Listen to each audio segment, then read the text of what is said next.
The sun shone brightly over the peaceful campus, a cruel contrast to the blood-soaked memories in his mind. Students hurried toward the cafeteria, laughing and joking as if the world was not about to end. Above the entrance, the simple sign for the dining hall looked like a relic from a forgotten life. Inside, the room hummed with the vibrant and noisy energy of the living. Tucked away in a corner, Gavin Clark lay motionless against the hard plastic table. His friend Yahello Parker approached while carrying a heavy tray and shouting for him to wake up. He joked that Gavin must be exhausted from staying up late again. Gavin's eyes snapped open, twitching as they struggled to focus on the reality before him. A scent hit him, thick and savory, making his stomach roar in agony. He stared at the tray, mesmerized by the sight of white rice and golden fried chicken. Suddenly, he slammed his palms onto the table and screamed that this was real food. He lunged forward, his movements desperate and jagged. Grabbing a drumstick, he shoved it into his mouth with the ferocity of a starving animal. Yahello flinched, begging his friend to slow down before he choked to death. The surrounding students stopped their conversations to stare at the boy, who was eating with terrifying intensity. Leaning back, Gavin let out a ragged breath and felt his bloated stomach. He stared at the empty tray, realizing he was truly back from the dead. He looked at his hands, feeling the warmth of his own blood. Yahello leaned on his hand, asking if he had been a starving ghost in a past life. Gavin did not laugh, his eyes darkening with a shadow of true horror. He confessed that he had indeed been a ghost who starved to death in a freezing apocalypse. Yahello waved it off, assuming Gavin had simply been dumped by his girlfriend. Reaching out, Gavin gripped his friend's shoulder and told him how lucky he was to be alive. Yahello shivered, telling him to stop being so creepy. A heavy silence fell between them as Gavin scanned the room for signs of the coming storm. He demanded to know the exact date and year. Even as the sun beat down, he could already see the phantom snow falling over the city. Gavin's voice turned cold as he warned that the entire world would be frozen solid in just 15 days. Yahello scoffed, reminding him it was currently 40 degrees outside.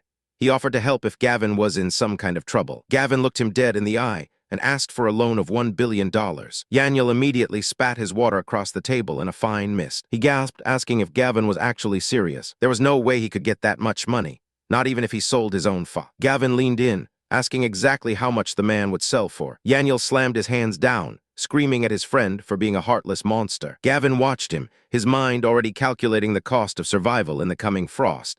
Zach pulls Xenia close and suggests they head to a private room on the second floor. They walk away together while leaving the scent of expensive flowers in their wake. Zach continues to whisper about the private theater they will enjoy after their meal. Xenia leans into him and giggles at his naughty suggestions. Gavin stands paralyzed as his friend confirms that Xenia is indeed cheating with the wealthy Zach Young. His friend looks over with concern, waiting for a breakdown that does not happen. Xenia suddenly freezes when she catches sight of Gavin standing right in front of her. She does not even try to hide her betrayal. Instead of showing remorse, she tells him that she has no intention of explaining anything. Zach smirks while Xenia mocks the very man who sacrificed everything for her. Memories of a previous life flash through Gavin's mind, recalling how she eventually caused his death. He remembers starving himself just so she could eat, only to be betrayed again. Gavin lets out a chilling smile and tells his friend there is no need to rush away just yet. Zach keeps the insults coming by calling Gavin a pestering dung beetle. Xenia joins in and claims that his past devotion was actually just disgusting harassment. She points a finger in dismissal, treating their entire history like trash. Gavin looks her in the eye and asks if she is finally finished with her speech. She clings to Zach's arm and declares him to be her only true soulmate. Gavin ignores his friend's pleas to leave and asks for just 5 more minutes. His friend is baffled that he would stay to endure more of this humiliation. Zach laughs and offers a piece of used toilet paper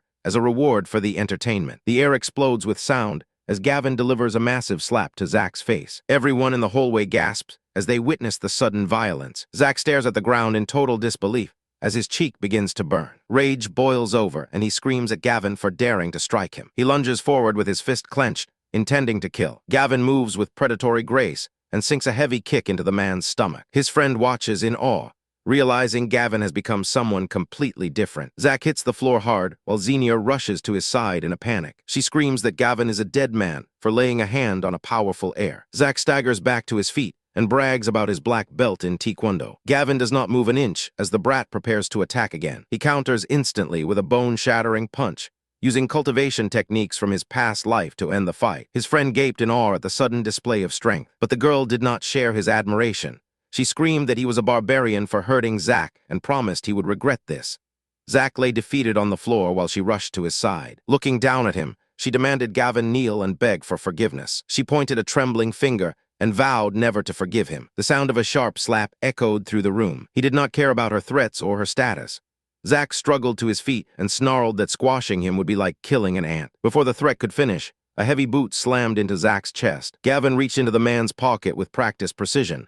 Zach gasped and asked what he was doing. Pulling out a small red canister, Gavin smiled coldly. Zach lunged forward and desperately demanded the item back. He ignored the plea and asked how many innocent girls had been ruined by this bottle. The rich air scrambled to reach him. A thick mist of red spray hit Zach directly in the face.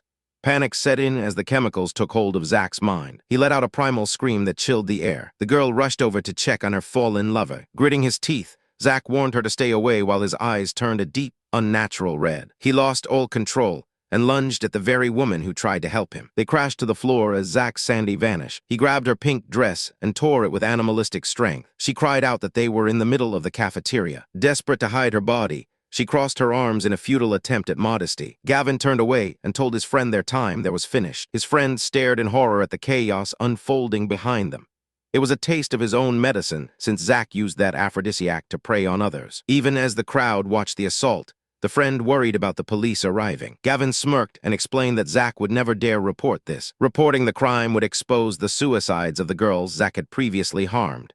As the heir to the Dragon Group, his pride would force him to seek revenge privately instead. They walked away from the screaming and the shame without looking back. Gavin strode away from the cafeteria with a sharp, predatory grin. When his friend asked where they were headed, he simply stated they were going to sell the house. They arrived at the real estate office moments later. Yahello panicked because this was the only legacy Gavin's parents had left behind. Signing the papers felt like a cold but necessary betrayal of the past. He needed every cent of that $3 million to survive the coming frost. As the deal closed, Gavin stood up and signaled that it was time for the next stop. Marching back out to the street, he announced his plan to spend every single penny. He moved with a calculated intensity that left no room for doubt. They pulled up to a massive supermarket shortly after. Stepping inside, he immediately ordered 1,000 bags of rice, flour, and oil. Then he added 10,000 cans of every food on the shelf. The clerk stared at him with wide, disbelieving eyes as he confirmed the massive order. Yahello asked if he was trying to supply an entire store himself. Ignoring the confusion, Gavin secured a delivery service and asked about his friend's suburban warehouse. He needed a secure place to stash the mountain of supplies before the world changed. Leaning in, he promised his friend that this shopping spree was only the beginning. Two girls from his class watched from the aisles with judgmental smirks. They whispered about him being a cheated-on loser who surely lacked the funds to be in such an exclusive place. Gavin didn't hear the insults or simply chose to ignore the noise. He pointed at the high-end electronics and demanded 5 gaming computers and 10 televisions. Survival required more than just calories to keep the spirit alive. When the world turned into a frozen wasteland, he refused to sit in silence while others perished. Gavin stands silently between the two women who ruined his past life. Sharon and Jolene were never good people. In the previous timeline, they used their beauty to lead a gang of thugs. They stripped Gavin of his clothes and left him to freeze to death. Sharon smiles and asks why he is being so quiet. She suggests they go grab a bite to eat. Gavin agrees without a second's hesitation. Turning to Yahello, he tells his friend to take his things home because he has business to settle. The two women exchange a wicked glance behind his back. They think they have found a fool to bleed dry. Sharon mentions a fancy restaurant nearby where a single meal costs thousands. Gavin simply says he is starving and leads the way. They arrive at a towering, glass-fronted building. Looking up at the luxury, Gavin asks what they think of the place.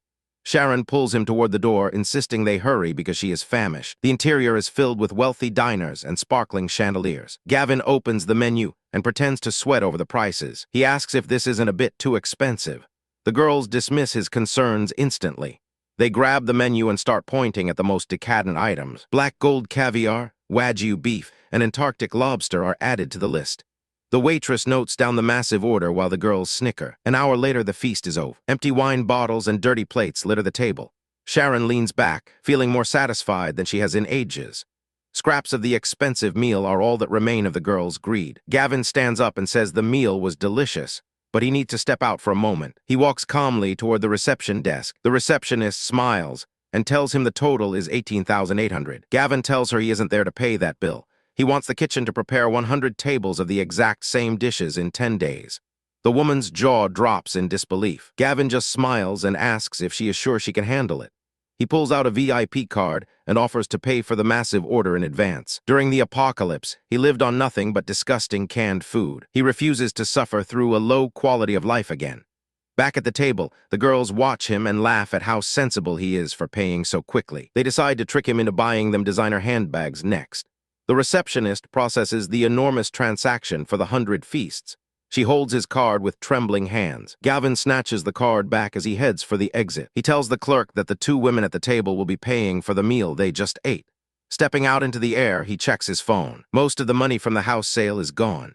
He needs more cash, and hitting up loan platforms is the only way forward. Gavin stood firmly on the sidewalk while the voice on the other end of the line reached a fever pitch. The woman demanded to know why he would not pay since he was the one who invited them to eat. Narrowing his eyes, he asked when he ever offered to treat them to a meal. He reminded her that she was the one who ordered every single item on the table. Panic gripped her as she looked at the mountain of expensive food. Gavin let out a sharp and confident laugh. Just then, he reminded them that he warned them about the price while they were busy ordering the most expensive items. Standing in the middle of the restaurant, she screamed that he was a broke loser who could not afford the lifestyle. Gavin simply suggested she ask the staff about the 100 tables of that exact meal he had already purchased for himself. The waitress stepped forward and confirmed his words to the stunned women. Desperation replaced her anger as she begged him to come back and save them. She argued that since he was clearly wealthy, this one bill should not matter at all. Turning his back on the drama, he told her he had no intention of spoiling rotten idiots. The women realized they were trapped without enough money to cover the cost. Looking at their shocked faces, the waitress informed them that the restaurant did not allow tabs. Fury burned in the woman's eyes as she decided to call Hunter for help. Walking toward a lottery shop, Gavin ignored the threats and focused on his own path. A memory from his past life flashed through his mind as he stared at the lottery sign. He recalled the winning numbers for the Duosphere lottery that were set to be announced soon. Winning the first prize with a few tickets would provide the initial funds needed for his survival plan. Holding the ticket tightly, he knew this paper was his key to a new life. He just needed to wait 2 days for the results to change everything. Gripping the paper, he felt the weight of the future in his palm. Soon after, he found Yahello crouched on the ground eating a simple bowl of noodles. His friend complained about being left alone, while Gavin was out enjoying himself. Gavin smiled and promised to take him out for some real excitement later that night. They arrived at a massive warehouse filled with stacks of crates and supplies. Looking up at the mountain of boxes, Yahello wondered why they were spending so much money on these things. Gavin explained that these goods would be lifesavers when the frozen apocalypse arrived. He told Yahello that people would soon be willing to do anything for a single bite of food. Yahello looked at him with pure disbelief. Gavin simply told him there was no rush to believe. Suddenly, a large, bold man blocked their path and called out Gavin's name. The group of thugs loomed over them with menacing glares. Gavin stared them down and asked if they were Hunter's hired lackeys. One of the men brandished a baseball bat and mocked Gavin for hitting on the wrong man's woman. Yahello panicked and threatened to call the police to save them.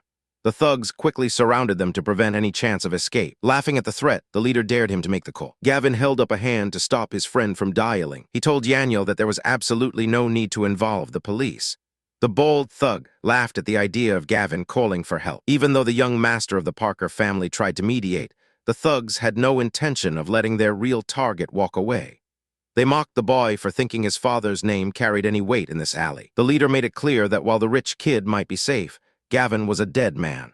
Panic gripped the boy as he realized his status meant nothing to these monsters. Screaming for Gavin to run, he prepared to act as a desperate human shield. The thugs didn't care about his sacrifice and charged forward with their weapons raised. Gavin stood his ground without a hint of fear in his eyes.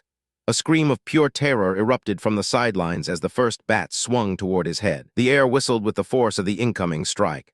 Gavin didn't even flinch. He moved like a shadow. Their attacks were pathetic. He had seen worse in the end times. With a sudden burst of speed, he delivered a crushing kick to the leader's chest. The man staggered back in total disbelief as his breath left his lungs. Before he could recover, Gavin loomed over him with a cold stare. He snatched the bat and swung with brutal, calculated precision. Wood met bone with a sickening crack that echoed through the area. Teeth shattered and blood sprayed across the pavement as the leader collapsed. Silence fell over the alleyway as the remaining goons stared at their broken boss. Instead of showing mercy, Gavin invited the rest of them to die together. He pointed the bloodied bat at the trembling group. Driven by rage and desperation, the remaining thugs roared and rushed him all at once. It was a one-sided slaughter. Gavin danced through the crowd. Every swing broke a limb. Bodies flew through the air like rag dolls. He felt a dark, exhilarating sense of joy in the violence. This was the only language the world truly understood. His friend watched from the sidelines in absolute shock at the carnage. This wasn't the quiet student he used to know. Once the dust settled, Gavin stood over the defeated men and demanded a hefty payment for his wasted time. He looked down at the pile of broken bodies with total indifference. When one thug dared to complain about the extortion, a quick strike to the face silenced him. The bat crashed against his jaw with terrifying force. A scream of agony tore through the... Gavin made it clear that their lives were worth exactly 100,000 each. He stared at them until they finally pulled out their phones in fear. Minutes later, a notification confirmed the massive transfer was complete. He didn't feel a shred of guilt for being so cruel. These men were predators who would have done much worse if given the chance. Leading his stunned friend away, he promised to take him somewhere far more exciting. They arrived at a high-end club filled with the scent of expensive perfume and roses. Music thundered through the floorboards as they walked inside. Gavin approached the bar with a very specific target in mind. He told the hostess he was there to see the boss for a very special delivery. Armed men stood like a wall of steel in the neon-lit corridor. Rows of guards watched their every move with cold precision. His friend shook with terror and asked if this was really what he meant by excitement. Gavin glanced back and asked if his heart was pounding yet. The boy shouted that this was the wrong kind of excitement and demanded to know where they were. Suddenly, the guards straightened as they announced the arrival of the big boss. A man with gray hair walked toward them through the parted crowd. He stepped into the light and asked if they were here to make a delivery. Looking them over, he noted it was their very first meeting. Gavin claimed he was there because he heard they were receiving goods. The old man frowned and pointed out their empty hands. Silence filled the room as the boss waited for an explanation. Gavin pointed to himself and said they were the goods. The boss laughed while his men drew their weapons. Mr. Leu's face hardened as he ordered his guards to seize them. The boy fell to his knees and begged for mercy. He mentioned his father's business while demanding to know what Gavin was doing. Gavin explained that the boss specialized in human organs and they were the inventory. The boy's face twisted in pure horror at the revelation. He challenged the man's pride by asking if the great Mr. Leu was too cowardly to buy. The two men stared each other down in a tense standoff. Snapping back, the boss yelled that there was nothing in this world he wouldn't dare to purchase. Gavin set the price at 10 million for every organ in his body. The old man countered with 5 million due to a market crackdown. He gestured dismissively and waited for an answer. They shook hands on the deal with the condition that the money be paid up front. Mr. Leu warned him not to run because he had 1,000 ways to find him. The boss ordered his men to bring out the contracts. Gavin pointed at his friend and demanded a contract for him as well. The boy's eyes widened in horror as he screamed that he was not for sale. Gavin ignored the cries and told the guards his friend was definitely selling. A guard grabbed the boy and told him to shut up and sign. Trapped and trembling, the boy was forced to put his life on paper at gunpoint. Walking down the steps, the round man shouted that he had been betrayed for a cheap thrill. Panic filled his voice as he asked if Gavin was even human. Gavin looked back with a casual smile and told him to stop worrying about such trivial things. Terrified, the friend reminded him that Mr. Leu was a notorious gang leader with eyes everywhere. Gavin's expression turned cold as he thought about how that monster would be dead in 3 days. His friend stammered about armed guards and live ammunition, unable to comprehend the plan. Gavin simply promised to show him that the end of the world was truly coming. Standing before a massive luxury estate, the agent asked if he really only wanted this specific villa. Looking at the grand pillars, he confirmed that no other house would do. They stepped inside the opulent foyer to finalize the details. His friend crossed his arms, demanding to know why they needed such an expensive place. Gavin looked at the floor, remembering how this very spot was the only safe haven in his past life. A vision of the future flashed through his mind, showing a desperate mob clawing at the gates. He remembered the smell of blood and the moment his life had ended in the chaos. Since he died here once before, his new path to power would begin in this very room. Lifting 2 fingers, Gavin offered to pay double the standard rate. He watched her eyes widen as he raised the offer to 5 times the price. Desperation made the woman stammer that money could not solve this problem. Smirking, Gavin declared he would pay 10 times the rent for the first month right now. The woman's attitude flipped instantly, promising to beg the owner if necessary. Gold coins practically danced in her eyes as she prepared to close the deal. Gavin added one more condition, stating he needed to completely renovate the entire structure. The agent agreed immediately, noting the house was just a shell waiting for a new look. Suddenly, a sharp voice echoed through the hall as Xenia and her mother walked in. The friend whispered that they were likely here because of a rich suitor named Zach. Gavin watched them approach, his eyes narrowing at the familiar faces. Xenia froze when she spotted him standing in the luxury lobby. She pointed a finger and screamed that he was a stalker who wouldn't leave her alone. Her mother sneered, calling him a lowly student who would never be good enough for her daughter. The older woman adjusted her pearls with a look of pure disgust. Gavin called them both idiots and asked why they thought his life revolved around them. The mother threatened to have him expelled or thrown in jail for his disrespect.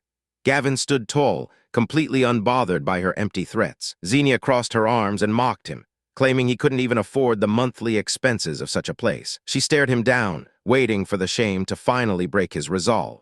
The agent confirmed the monthly rent was $25,000. Shocked by the price, the older woman wondered how a poor kid could afford it. Her face twisted in disbelief as the reality set in. Xenia sneered and claimed his efforts to impress her were useless. Gavin simply smiled at how delusional she had become. They walked away and dismissed him as a desperate simp. Standing in silence, he watched them leave with total indifference. The agent suddenly announced the first month would cost $250,000. He agreed to pay the entire amount without hesitation. Xenia and her mother shrieked that he was just putting on a fake act. He showed them the confirmation on his phone instantly. They looked small and defeated as he stood tall with his hands in his pockets. The agent handed over the keys and wished him luck. Walking toward the exit, the older woman began to suspect he was actually rich. Xenia insisted he was an orphan while checking her phone for information. The bright morning sun shone over the city as they stepped outside. Gavin asked if his friend knew the boss of the biggest decor company in the city. His friend was baffled that he wanted to renovate a rental. He looked at the young man and wondered what the plan was. Gavin told him to stop asking questions and make the call. Within moments, the appointment was set for later that day. He mentioned that he wanted to send a truckload of instant noodles as a gift. His friend shouted that nobody gave junk food to a powerful CEO. Looking completely unbothered, he just kept walking with a smirk. He promised that the man would be singing the praises of the noodles soon. They arrived at the massive headquarters of the famous decor firm. The sun reflected off the glass windows of the corporate building. Inside the lobby, Xenia bragged that her boyfriend was paying for a renovation. She claimed they only worked with the best in the city. A receptionist approached the group and asked for their appointment. Xenia turned around and accused him of following her again. She stood there with her arms crossed while waiting for an apology. Gavin let out a long sigh of pure exhaustion at her narcissism. He could not believe he was running into these two idiots again.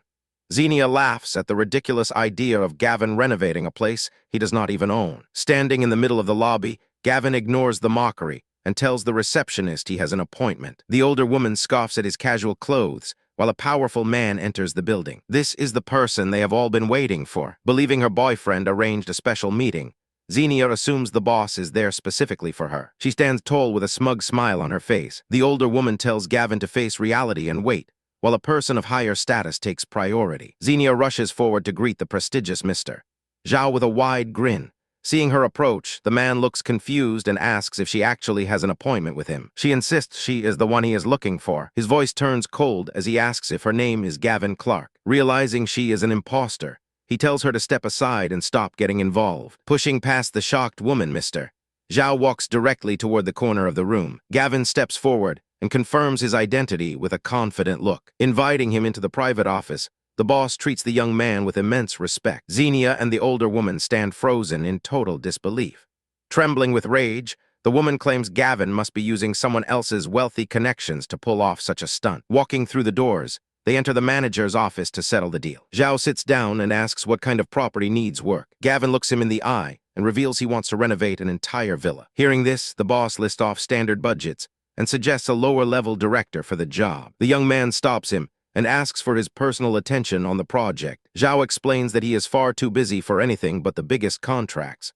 Flashing a sharp smile, Gavin claims that he is exactly the kind of big project the man needs. Curious now, the boss asks for a specific budget. Gavin holds up 3 fingers and demands a project worth at least $30 million. Silence fills the room for a heartbeat.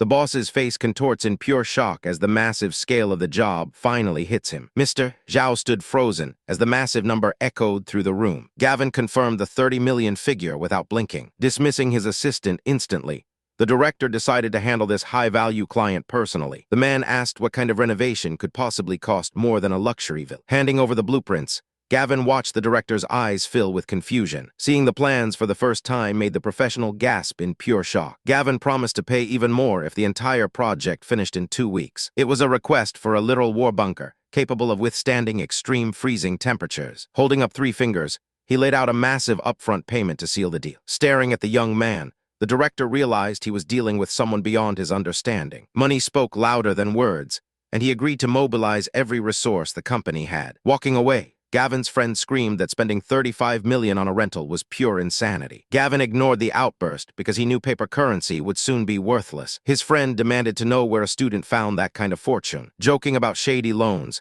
Gavin suddenly felt a familiar and hateful presence nearby. Xenia stood there with a mocking sneer, while her mother watched with contempt. He told them to mind their own business and stay out of his way. Her mother bragged about their $1 million renovation to make him feel small. Gavin's friend couldn't hold back and blurted out the real $35 million price tag. Doubling over in laughter, the two women refused to believe such a transparent lie. Gavin proposed a bet that would force them to show some respect. Xenia mocked him as a pathetic simp who had likely lost his mind. Just then, a secretary rushed over with the official signed renovation contract. The older woman snatched the document away to prove Gavin was a fraud. Her smug expression shattered the moment she read the first page. Xenia leaned in close, expecting to see a tiny and embarrassing number. Cold sweat began to pour down the mother's face as she trembled. The truth hit them like a physical blow when they saw the $35 million total in black and white. The woman screamed that the contract was a complete fake. Her face twisted in rage as she demanded to know how a nobody like him had millions. Gavin didn't flinch while the manager threatened her with legal action. He looked her dead in the eye and told her to call him daddy. Shock turned into pure fury as she called him a little brat. Before she could finish her insult, he struck her across the face. Yahello watched with satisfaction as the old hag finally got what she deserved. They walked away without looking back. Behind them, the daughter vowed she would never forgive this humiliation. Night fell over the quiet mansion. The house stood silent under the moonlight. Yahello followed him inside and asked why they had returned. Gavin flashed a cold smile. He was going to prove that the world was ending. Yahello wondered if his friend had finally lost his mind. They waited in the shadows as the air turned freezing. Even though it was summer, Yahello shivered and begged to go back to sleep. Gavin checked his phone and whispered that it was almost time. A streak of light cut through the dark sky. Gavin stared upward and announced that the first omen had arrived. Yahello huddled on the ground and asked if it was just a shooting star. These falling lights were the true signals of the coming apocalypse. Gavin watched the frequent streaks and explained that the nights would only get colder. Suddenly, Yahello pointed at the sky and screamed that it was heading straight for them. These stars weren't just rocks, but keys to special powers. In his past life, the survivors here had gained incredible abilities from these impacts. Fire and cosmic energy would soon belong to the lucky few. The star aimed directly for their uninhabited villa. Yahello panicked and begged him to run before they were crushed. He scrambled away in terror. Gavin did the opposite and charged directly into the path of the falling light. The impact was blinding. Yahello watched the explosion of light and assumed his friend was dead. He stared in horror at the spot where Gavin should have been crushed. Instead, Gavin stood tall as a new power surged through his veins. Golden energy swirled around his body. He felt his physical strength multiply 5 times over. Turning toward his friend, he asked if he finally believed the truth. Yahello stammered in disbelief that he was still alive. Gavin clenched his fist as the aura burned brighter. Yahello adjusted his glasses and asked how he was actually any different. Gavin moved faster than the eye could follow. He reached out and grabbed his friend by the collar. With a single hand, he hoisted the 200-pound man into the air. His legs didn't even tremble under the weight. He grinned and asked one more time if there was any doubt left. Yahello looked down at the ground in sheer terror at his friend's impossible strength. Gavin gripped the trembling man and dangled him over the edge of the roof. His gaze remained sharp and unwavering despite the terrifying height. Flashing a predatory grin, he ignored the frantic screams for mercy. He stepped off the ledge and plummeted toward the hard ground. A massive shockwave erupted as they landed with a thunderous boom. Gasping for air, the man realized he was somehow completely unharmed. Gavin asked if his power was finally believable enough for him. Miles away, Xenia stared out at the night sky from her balcony. She mentioned seeing a strange light land near Gavin's new home. Her mother sneered and wished the object had simply crushed him to death. Suddenly, the doorbell echoed through the expensive villa. Zach Young walked inside and immediately looked for Xenia. He pulled her close and spoke about how much he missed her. Without a care for her mother's presence, he slapped her playfully. Xenia pulled away to reveal that Gavin was living right in their neighborhood. Looking down at her, Zach felt his desire turn into pure malice. He screamed in fury that Gavin dared to show his face again. No one would be allowed to mess with him and walk away. Reaching for his phone, he decided to settle the score once and for all. The call connected to a brutal fighting den called the Box Club. A massive fighter named Bio stood in the ring and waited for his orders. Zach offered a fortune to have Gavin taken care of permanently. $200,000 was the price for the hit. Bio accepted the contract with a wicked smile. Turning back to his opponent, The fighter decided to end the match. The reigning boxing king lunged forward with a desperate strike. Bio's fist connected with the force of a wrecking ball. Blood sprayed as the champion was sent reeling into the floor. The crowd watched in terror as a new underground king was born. The early stages of the Ice Age will be a literal nightmare. Sitting in the quiet villa, Gavin asks his friend what he intends to do next. Selling everything is the only way to survive the coming freeze. Yahello hesitates because his father might think he has finally lost his mind. Money is just paper in the new world. Gavin warns him that even the richest man will be helpless without physical supplies. Determined to help, Yahello decides to risk his father's wrath to save the family. Gavin suddenly freezes as his senses sharpen. He signals for silence because unwanted guests have arrived. Outside, a group of thugs has completely surrounded the property. Their leader orders his men to break the entrance down immediately. A massive man raises a sledgehammer to deliver a crushing blow. He swings with everything he has. Instead of the door breaking, the impact sends the attacker flying backward. Standing in the doorway, Gavin asks who they are and what they want. The thugs are stunned that a mere kid detected their presence. Looking at the leader, Gavin recognizes a familiar face from his past life. This is Ziwei, a man who will one day become a powerful survivor. Ziwei wonders how a total stranger could possibly know his name. Gavin remembers him as a fighter who kept his conscience even in the dark times. Ziwei explains that Zach Young paid him to put Gavin in a hospital bed. Refusing to be intimidated, Gavin tells the group to scram. Insulted by the arrogance, Ziwei prepares to teach him a lesson. He lunges forward with a massive fist. Standing perfectly still, Gavin watches the strike approach. The punch misses by an inch as he dodges effortlessly. Ziwei roars and increases his speed for a second attempt. Gavin counters instantly and slams the giant into the pavement. The onlookers cannot believe their undefeated boss has been floored. Looking down at the struggling man, Gavin asks if he gives up. Ziwei refuses to back down and charges one last time. Launching a powerful high kick, Gavin sends the leader flying through the battle is over before it even truly began. He looked down at the bloodied fighter and offered a miracle. Even with a bruised face, the man refused to submit to anyone. He laughed and told the stubborn warrior it would be boring if he gave up so easily. Then he mentioned a single way to save the man's dying sister. Shock froze the fighter in place. He demanded to know how his deepest secret had been discovered. Images of his sister struggling for breath in a hospital bed flashed through his mind. He was told that her terminal illness and his underground fighting were already known. Every risk he took for money had been watched from the shadows. Desperation replaced his pride as he asked if his sister could truly be saved. He was told that only one person in the world held the cure. Believing was his only choice left. Standing up, he asked what needed to be done. The order was simple: go and break Zach Young. He was told to make the target cough up as much money as possible. The fighter turned to his men and ordered them to follow. They marched out into the night with a new target. One subordinate questioned if they should really trust this stranger. For the sake of his sister, the leader would grasp at any hope. High up in a luxury villa, the target felt completely safe. Zach laughed while pulling a woman closer to him. He had no idea his world was about to collapse. Suddenly, a thunderous banging shook the door. A servant rushed to see who would dare interrupt their business. She opened the door and found a wall of muscle waiting. The leader told her to get out of the way. He shoved past her without a second thought. She screamed about manners and the prestige of the house. Ignoring her completely, he marched inside with his crew. He told the woman to scram and kept moving. Zach appeared at the top of the stairs and assumed the job was finished. He stood there with a smug and expectant grin. He reached for his phone to transfer the blood money. Instead of a thank you, a heavy fist collided with his jaw. He hit the floor in total confusion. Gasping for air, he demanded to know why he was being attacked. The woman screamed in terror at the sudden violence. The order was given to get him. Boots began to rain down on him from every side. He screamed that his family would make them pay for this betrayal.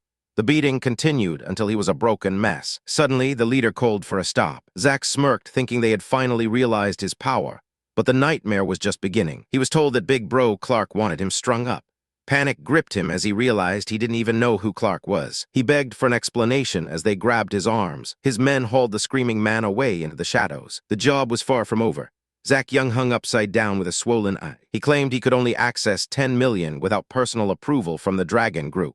The captor demanded the immediate transfer of those funds. Back at the dorm, a message appeared on the class group chat regarding practical training for the next day. Gavin initially refused to go. Hearing the location was near northern New City changed everything. He decided to use the trip to scout the area.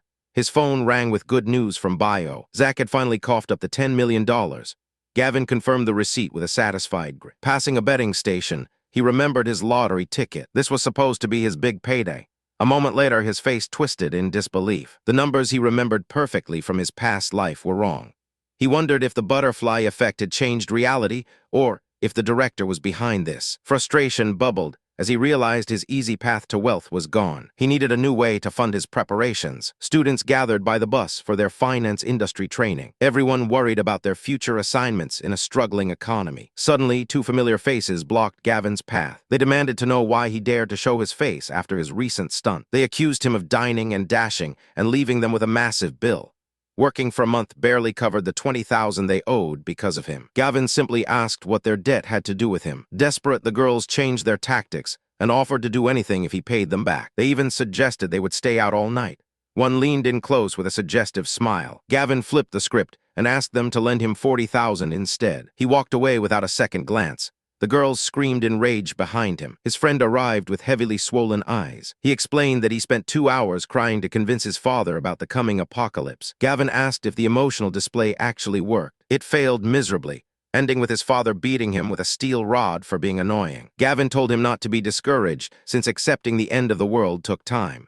He patted his friend's shoulder to offer some comfort. Just then, Counselor Kai Chandong ordered everyone to board the bus.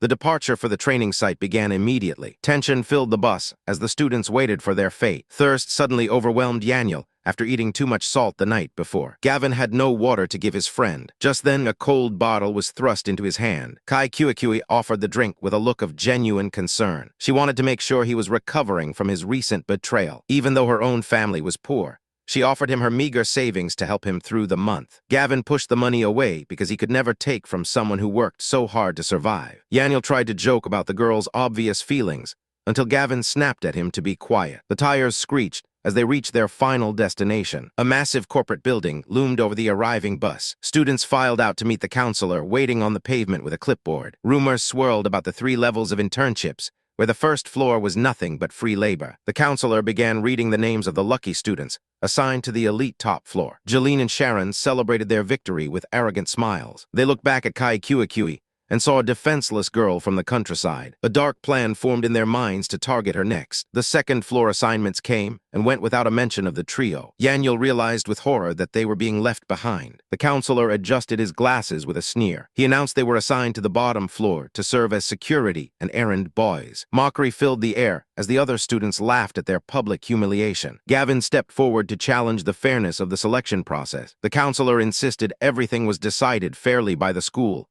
and the company. Fury burned behind Gavin's eye. He called the man a total bastard for lying to their faces. The counselor roared at him and threatened to kick him out of the program forever. He pointed a finger and called them nothing but poor brats. Yahello couldn't take the blatant disrespect any longer. He shouted that the counselor was a shameless thief who had tried to extort his family. The truth came out as Yahello pulled out his phone. He had a recording of the man asking his father for a bribe to secure a better position. Wang Da stepped in to defend the corrupt teacher with a threatening stance. The other girls joined the pylon and called the trio ungrateful and picky. They sneered that trash like them didn't even belong in the building. Gavin stood his ground with a cold stare. The loudmouth across from him barked insults about being dumped and losing his mind. Gavin did not flinch as the tension peaked. Suddenly, a desperate punch swung toward his face. 2 sharp slaps echoed through the air instantly. The bully clutched his stinging cheeks in total disbelief. One more strike sent the coward to the pavement just as the counselor arrived. Ignoring the order to apologize, Gavin swung a heavy hand. The teacher spun through the air from the sheer force. Nearby students gasped at the audacity of the attack. Threats of being fired and expelled did not move Gavin an inch. He warned the man that more talking would lead to more pain. A final blow silenced the counselors, complaining for good. 2 bodies lay broken on the stone floor as Gavin turned to leave. Looking back, he offered Kai Kiwi a chance to escape with them. Other girls stepped in to claim she would be safer with them on the upper floors. The counselor fumed while grabbing his phone to call for backup. Gavin waved goodbye and told the girl to reach out if she needed help. Walking away from the chaos felt like the first step of a new plan. They arrived at the massive logistics park on the edge of the city. Thousands of crates filled the area with everything a survivor could need. Trucks moved back and forth between the towering shelves. Wang Da realized the true scale of the mission. A smirk played on Gavin's lips as he confirmed the target. Getting inside seemed impossible until a hiring sign caught his eye. A group of women marched toward the warehouse entrance. Gavin approached the gate to ask about open positions. The guard shut him down instantly with a blunt rejection. Only women were allowed past the gates today.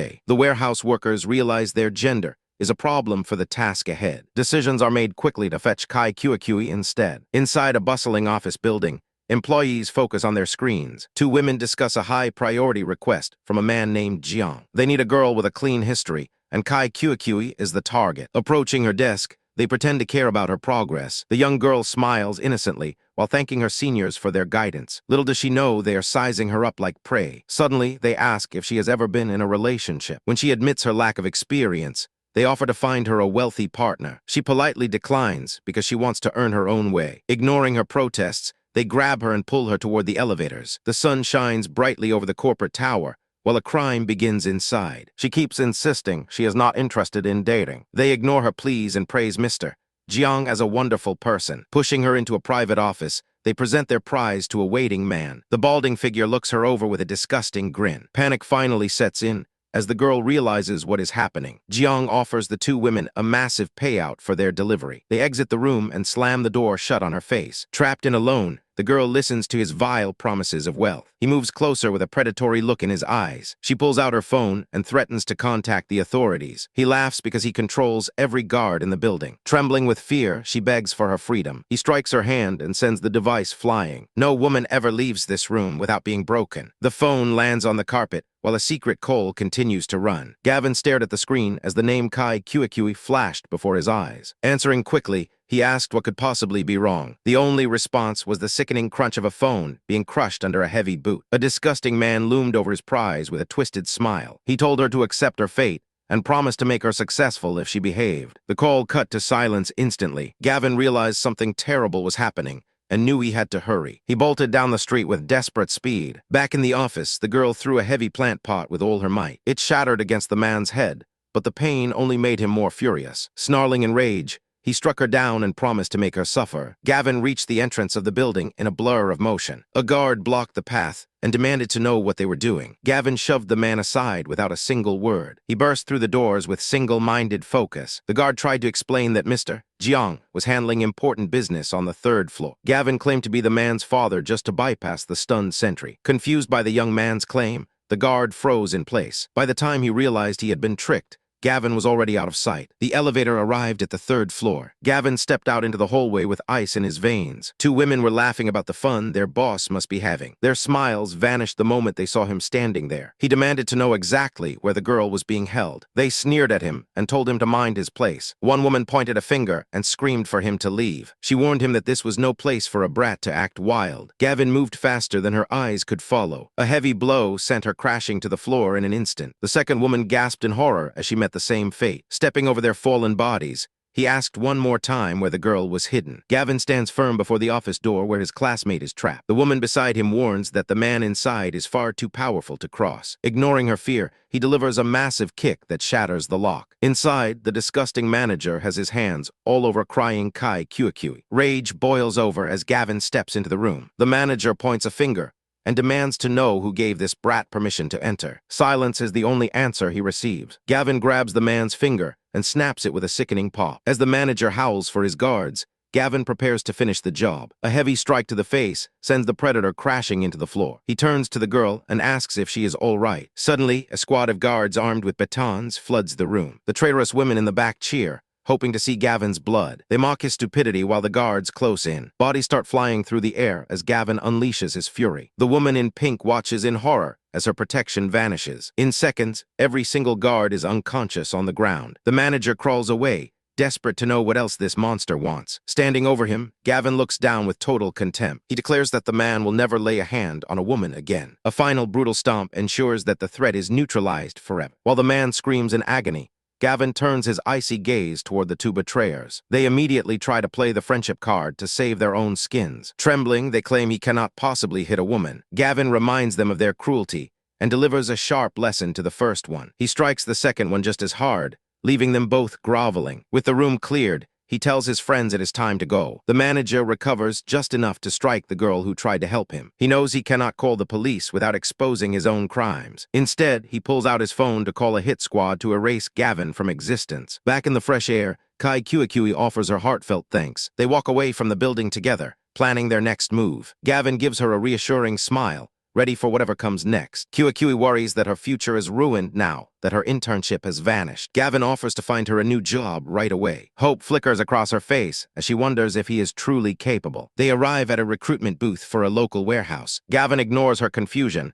and insists this is the right move. Even though she majored in finance, she laughs and decides to trust him. He tells her that she can shine in any position regardless of the title. The recruiter demands an answer before they close for the day. Gavin pushes her forward to sign the papers quickly. He promises to visit her in a few days as she starts her new life. She waves goodbye while the boys walk away from the booth. His friend cannot understand why a top student would work as a security guard. Gavin simply smiles because her innocence is exactly what makes the plan work. They head toward the exit to leave the industrial area. Suddenly, a cold gun barrel presses against Gavin's head. Mr. Leu's men have come to harvest their organs as payment. They are ordered into a waiting van at gunpoint. Multiple shooters surround them to prevent any chance of escape. His friend whispers for him to fight back before it is too late. Gavin stays silent and keeps his head down to hide his expression. He tells his friend to follow because the real show is about to start. The van pulls up to a crumbling factory in the suburbs. Dust settles around the abandoned building as they are forced out. Fear grips his friend while the guards grow impatient with their pace. Gavin's eyes sharpen with a sudden murderous intent. He moves in a flash and grabs the man's arm with iron strength. A loud bang echoes as a bullet enters the guard's skull. Gavin stands over the body with a smoking pistol and cold eyes. The other thugs scream in rage and draw their weapons to fire. Muzzle flashes light up the dark warehouse as Gavin dodges the spray. His friend watches in shock as every single shot finds a target. Gavin hands over a magazine while his mind drifts back to his training. In his past life, he practiced marksmanship until he became a god of death. The friend stared at the weapon with trembling hands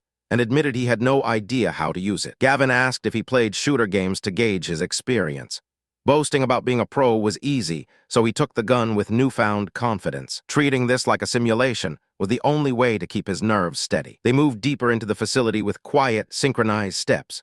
A massive shipping yard stretched out before them in the morning light. Below, a large truck sat surrounded by several mysterious figures. The company name mentioned in the distance made the friend gasp. Ziwei Biotech was supposed to be a world-leading corporation. Gavin remembered them from his past life as humanity's supposed saviors. Now he knew their reputation was built on a foundation of lies. Two armed guards in camouflage suddenly rounded the corner and spotted them. Gavin reacted before they could even raise their rifles. Two muffled shots echoed as the men collapsed instantly. Looking at a discarded ID card confirmed his suspicions about their employer. Nearby, a woman in a suit praised an old man for the fresh parts he provided. She wanted to ensure the quality was high for the company's next project. The old man promised 2 more sets would complete the collection. He turned his head and spotted the intruders watching from the shadows. Gavin and his friend walked out into the open to confront them. The old man laughed and called them the final pieces of his organ harvest. Seeing the children's weapons made the woman pause in sudden confusion. She demanded to know why 2 kids were carrying guns. Gavin ignored her and prepared to end the conversation. The old man sneered at them with total arrogance. Gavin pulled the trigger without a hint of hesitation. A flash erupted from the barrel as the first shot was fired. The bullet tore through the old man's leg and sent him screaming to the ground. He barked orders for his guards to kill the brats immediately. Gavin became a blur of motion as he returned fire. Bodyguards fell one after another in a hail of lead. Such precise marksmanship felt impossible for a teenager to possess. The woman watched in horror as her protection vanished in seconds. Gavin's friend scrambled for cover behind a heavy vehicle. He was told to stay hidden while the professional handled the mess. More guards rushed out only to be met by a wall of bullets. The old man's face twisted with rage at the sight of his dying men. He screamed that no one caused trouble on his turf and lived. Gavin leaped into the air with supernatural speed. He fired both pistols while descending toward the remaining enemies. The guards could not track his movements in the chaotic air. They fired blindly in a desperate attempt to stop his advance. A body slammed into the pavement right in front of the woman. She stood frozen as the realization of her situation sank in. Surveying the carnage, Gavin stood among the corpses of her army. He demanded to know what their ultimate goal was.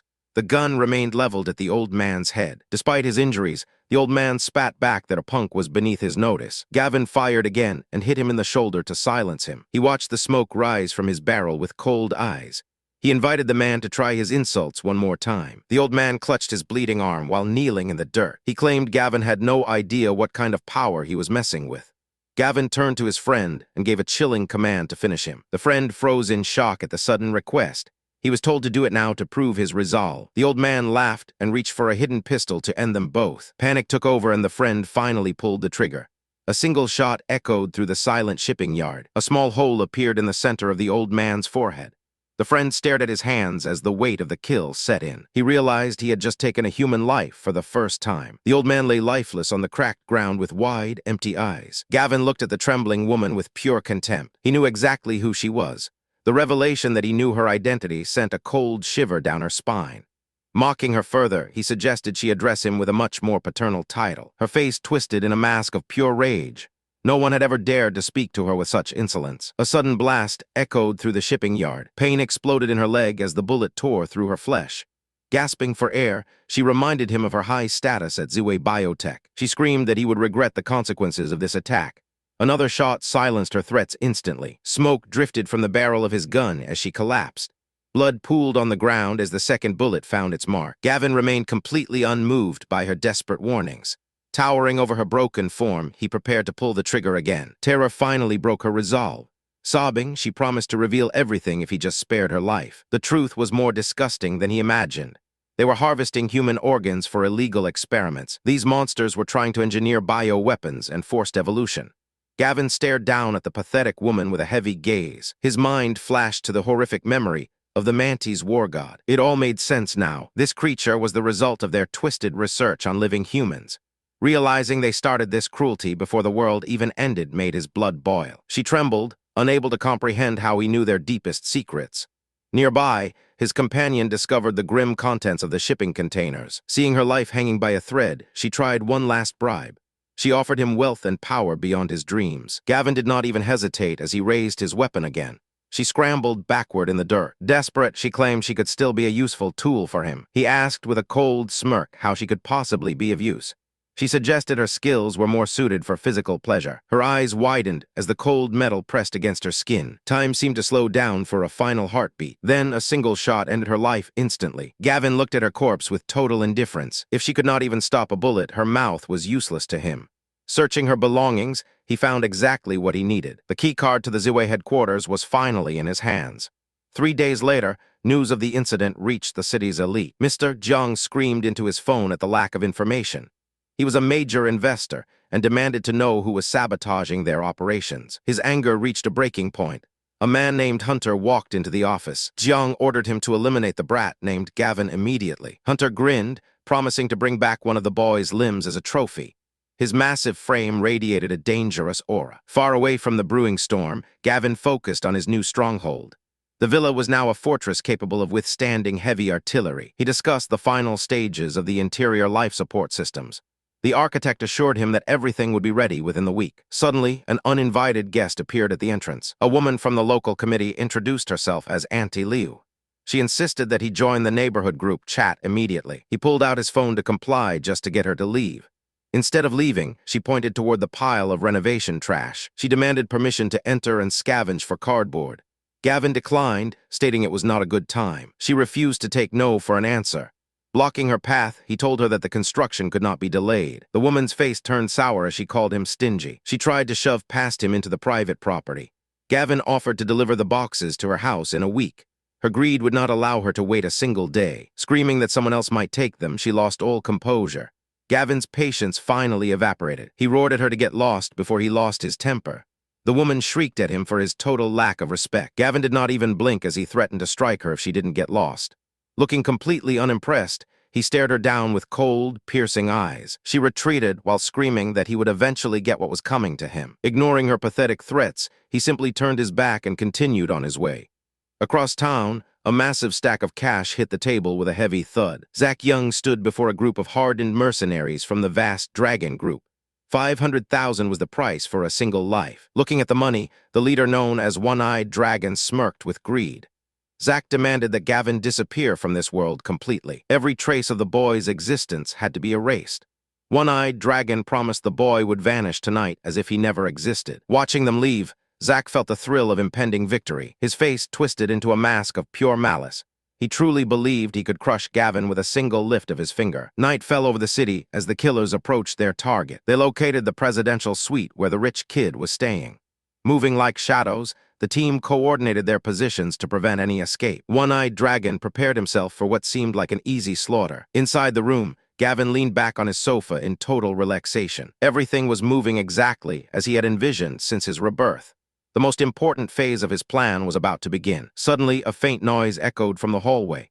His eyes narrowed instantly as he sensed the intruders. Outside the door, the assassins gripped their weapons tight. Footsteps tapped lightly against the expensive carpet. Realizing Zach's men had arrived, Gavin decided to play along with the game. Then his senses picked up a second group approaching from the back. Another set of killers was closing in at the exact same time. Hunter led this second wave with a thirst for vengeance.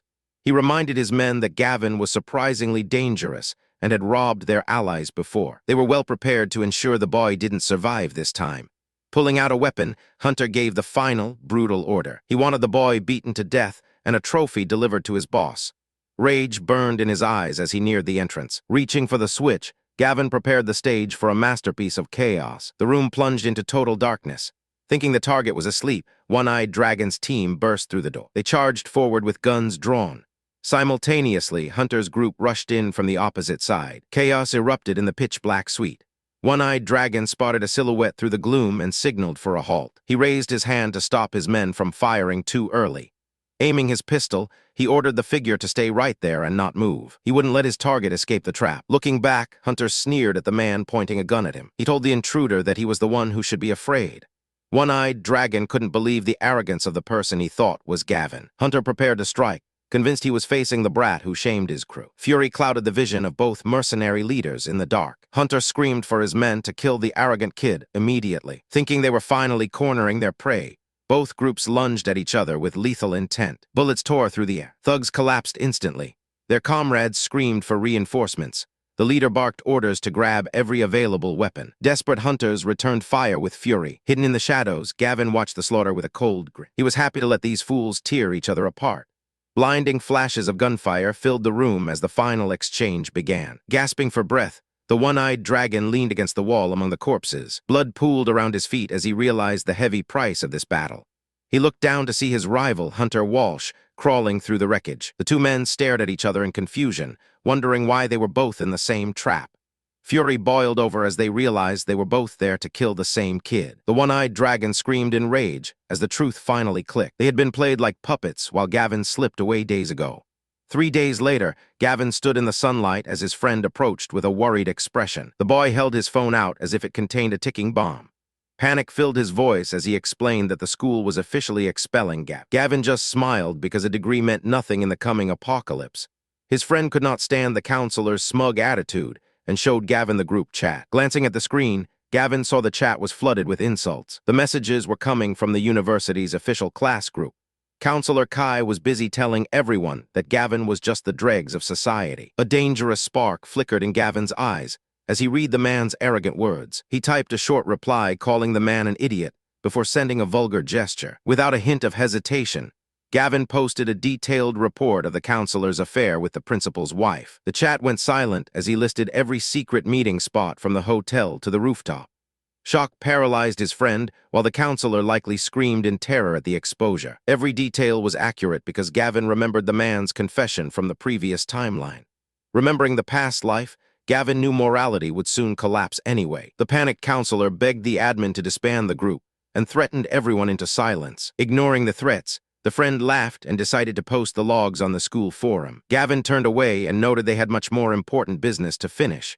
His friend followed closely, asking what could possibly be more urgent than this. Knowing the boy's father still thought he was crazy, Gavin planned to finally prove the truth. He promised to help the boy convince his family of the coming disaster.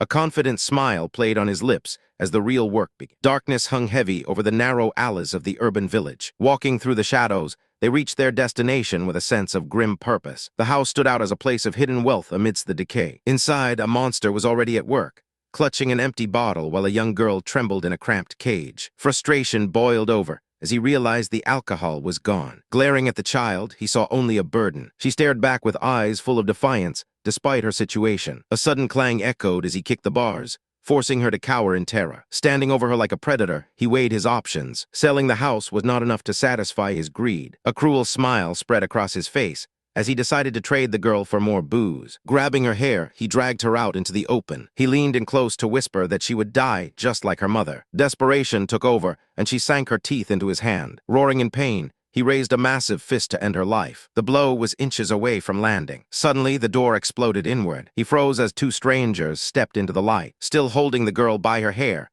the brute demanded to know their business. Memories of a future timeline flooded the protagonist's mind, revealing this man as Feng Kuei, a traitor who would eventually cause the deaths of 1 million people. In the original history, he had stolen vital supplies and left an entire city to freeze. His reign of greed had only ended when a monster finally tore him apart. Looking at the girl, the protagonist realized her presence here was a ripple in time he never expected. The drunkard assumed they were human traffickers and demanded a higher price for the skinny brat. Hearing such filth made the young boy beside the protagonist snap. Rage contorted his face as he called the man a beast. The man laughed, mocking the boy for acting righteous while thinking they were in the same business. Threatening them with his bottle, he warned the newcomers to leave or face his wrath. He lunged forward with the glass weapon raised high. Screaming threats, he intended to crack the boy's skull open. A deafening bang cut through his shouting. Smoke rose from the barrel as the boy stood his ground, having perfectly neutralized the threat. The wounded man clutched his bleeding leg and demanded to know who they were. Yahello raised his pistol to end the threat once and for all. Suddenly, a bottle shattered against the man's skull. The young girl had finally snapped. She lunged forward with a jagged piece of glass and struck him again. Yahello and Gavin could only watch in stunned silence. Blood sprayed as the man clutched his face in agony. He screamed and cursed them. She did not stop her assault. Another blow landed with sickening force as she drove the glass downward. The man threatened to skin her alive for touching him. Ignoring his words, she raised the broken bottle high over her head. Her eyes were filled with a dark and hollow rage. Yahello tried to move in to stop the slaughter. Gavin held him back with a firm grip. Let her finish this. Years of suppressed hatred were finally pouring out of her soul. This was the only way she could truly be saved from her past. Blood dripped from the jagged glass in her trembling hand. The man lay motionless in a growing pool of red. He was finally dead. Looking at her, Gavin saw a shell of a person standing over the corpse. He told Yahello to take her away and wash the blood off. Yahello nodded and led the silent girl toward the back of the house. Outside, the world was about to change forever. Streaks of fire tore through the night sky like falling stars. The greatest opportunity of the apocalypse was finally arriving. Gavin stared up at the cosmic display with a knowing smile. A sudden roar of power surged through his entire body. He felt his soul expanding into the infinite void. His new storage space was massive. It was larger than dozens of football fields. He could now hoard everything he needed to survive the coming end. A distant buzzing sound broke his concentration.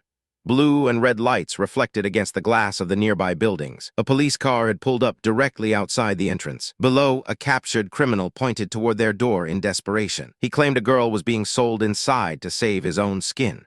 The officers drew their weapons and prepared to storm the building. The girl stood cleaned and quiet in the center of the room. Yahello tried to lighten the mood by commenting on how cute she looked. Gavin walked into the room with a grim expression. He warned them that the authorities were already at the door. Yahello panicked because they were standing over a fresh corpse with illegal guns. Gavin remained calm while the others trembled in fear. He looked down at the dead man on the floor and focused his mind. With a single thought, the body began to evaporate into thin air. The door slammed against the wall as police flooded the room. Guns aimed at chests, while a stern voice demanded the location of their target. Gavin kept his voice steady as he lied about the man being missing. Tension hung thick in the air while they stood with their hands raised. The lead officer barked a question about why these strangers were in the house. Thinking fast, Gavin claimed he was just a distant cousin checking on the girl. Yahello stammered out his identity as a mere classmate. Cold sweat beaded on his forehead while he stared down the barrel of a pistol. The officer knelt to face the small girl and asked for her name. Softly, she replied that she was Zixi. Silence filled the room as the lawman waited for a mistake. He pointed a finger at Gavin and asked if she truly knew him. Looking him in the eye, she lied and said her mother told her about her cousin. The officers finally turned to leave with a final order to report any sightings of the fugitive. Panic slowly faded into exhaustion once the door clicked shut. Gavin looked at the girl and realized her life was now in ruins. He asked if she wanted to join them instead of staying alone. A tiny nod confirmed her choice. Her bright eyes searched his face for any sign of rejection. Yahello argued that a child couldn't survive on the streets by herself. Gavin agreed but warned her that he had no room for freeloaders. He questioned if she even knew how to cook basic noodles. A wide smile broke across her face as she promised she could.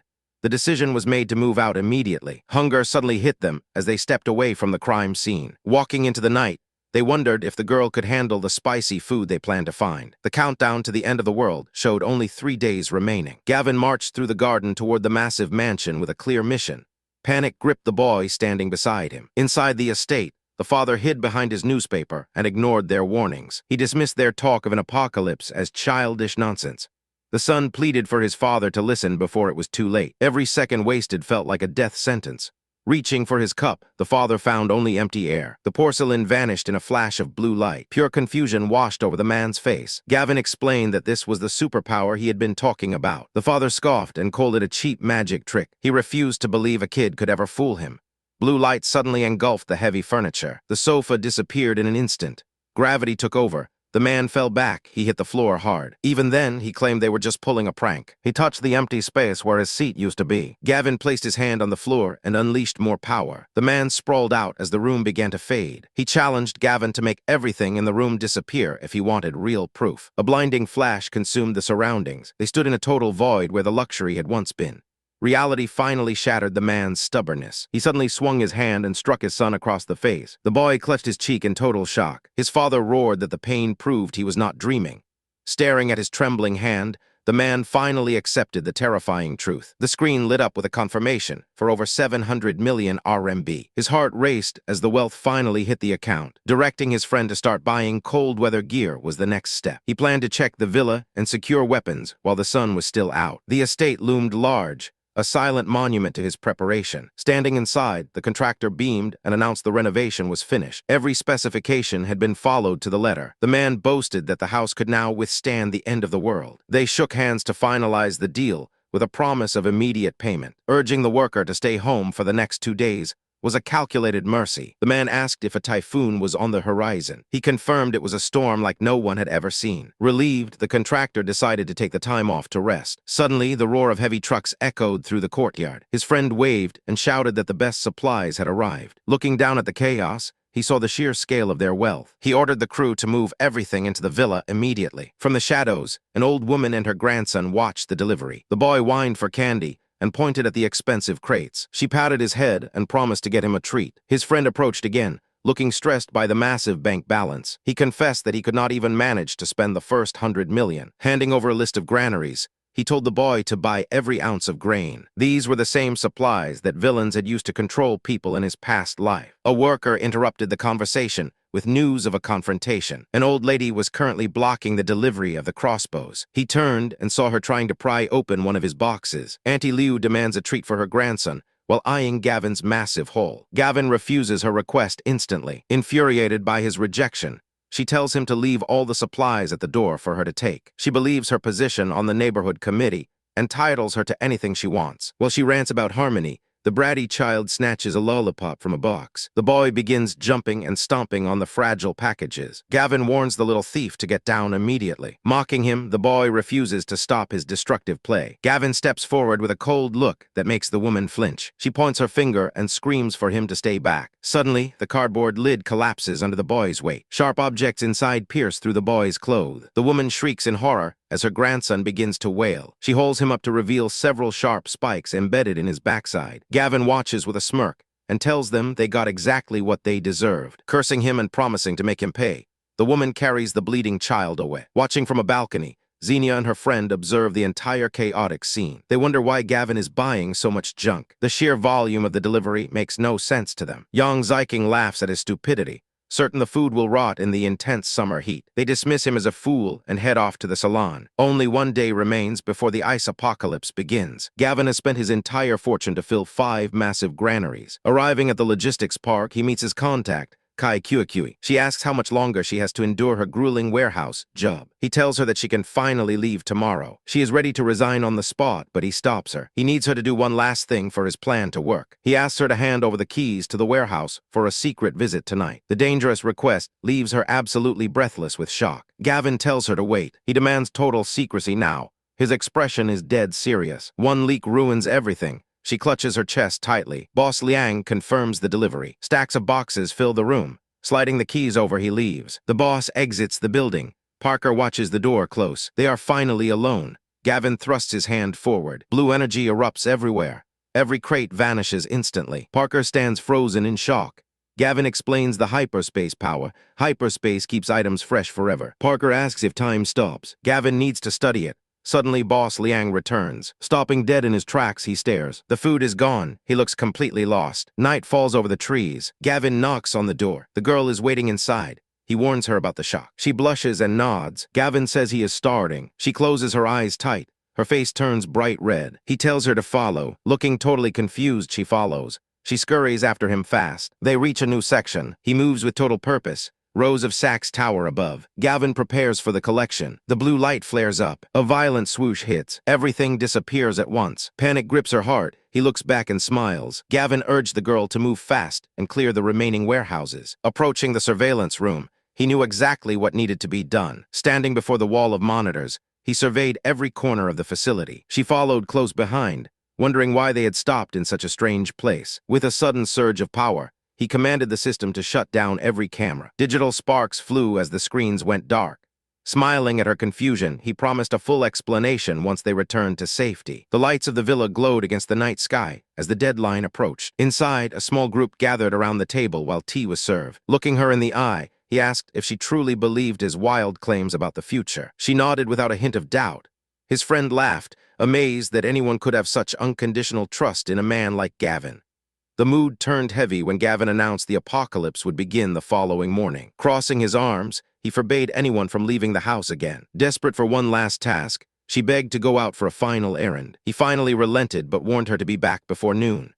Outside, the sky was clear, but the invisible countdown had already reached 0. High above the city, Zach Young listened to excuses about a previous failure. His patience had reached its limit with the man standing before him. Slamming his hand down, he decided that relying on trash was a mistake. He drew his weapon and declared he would handle Gavin personally. Unaware of the danger, the girl visited her regular spot to feed the local strays. She watched the animals eat, knowing this would be the last time.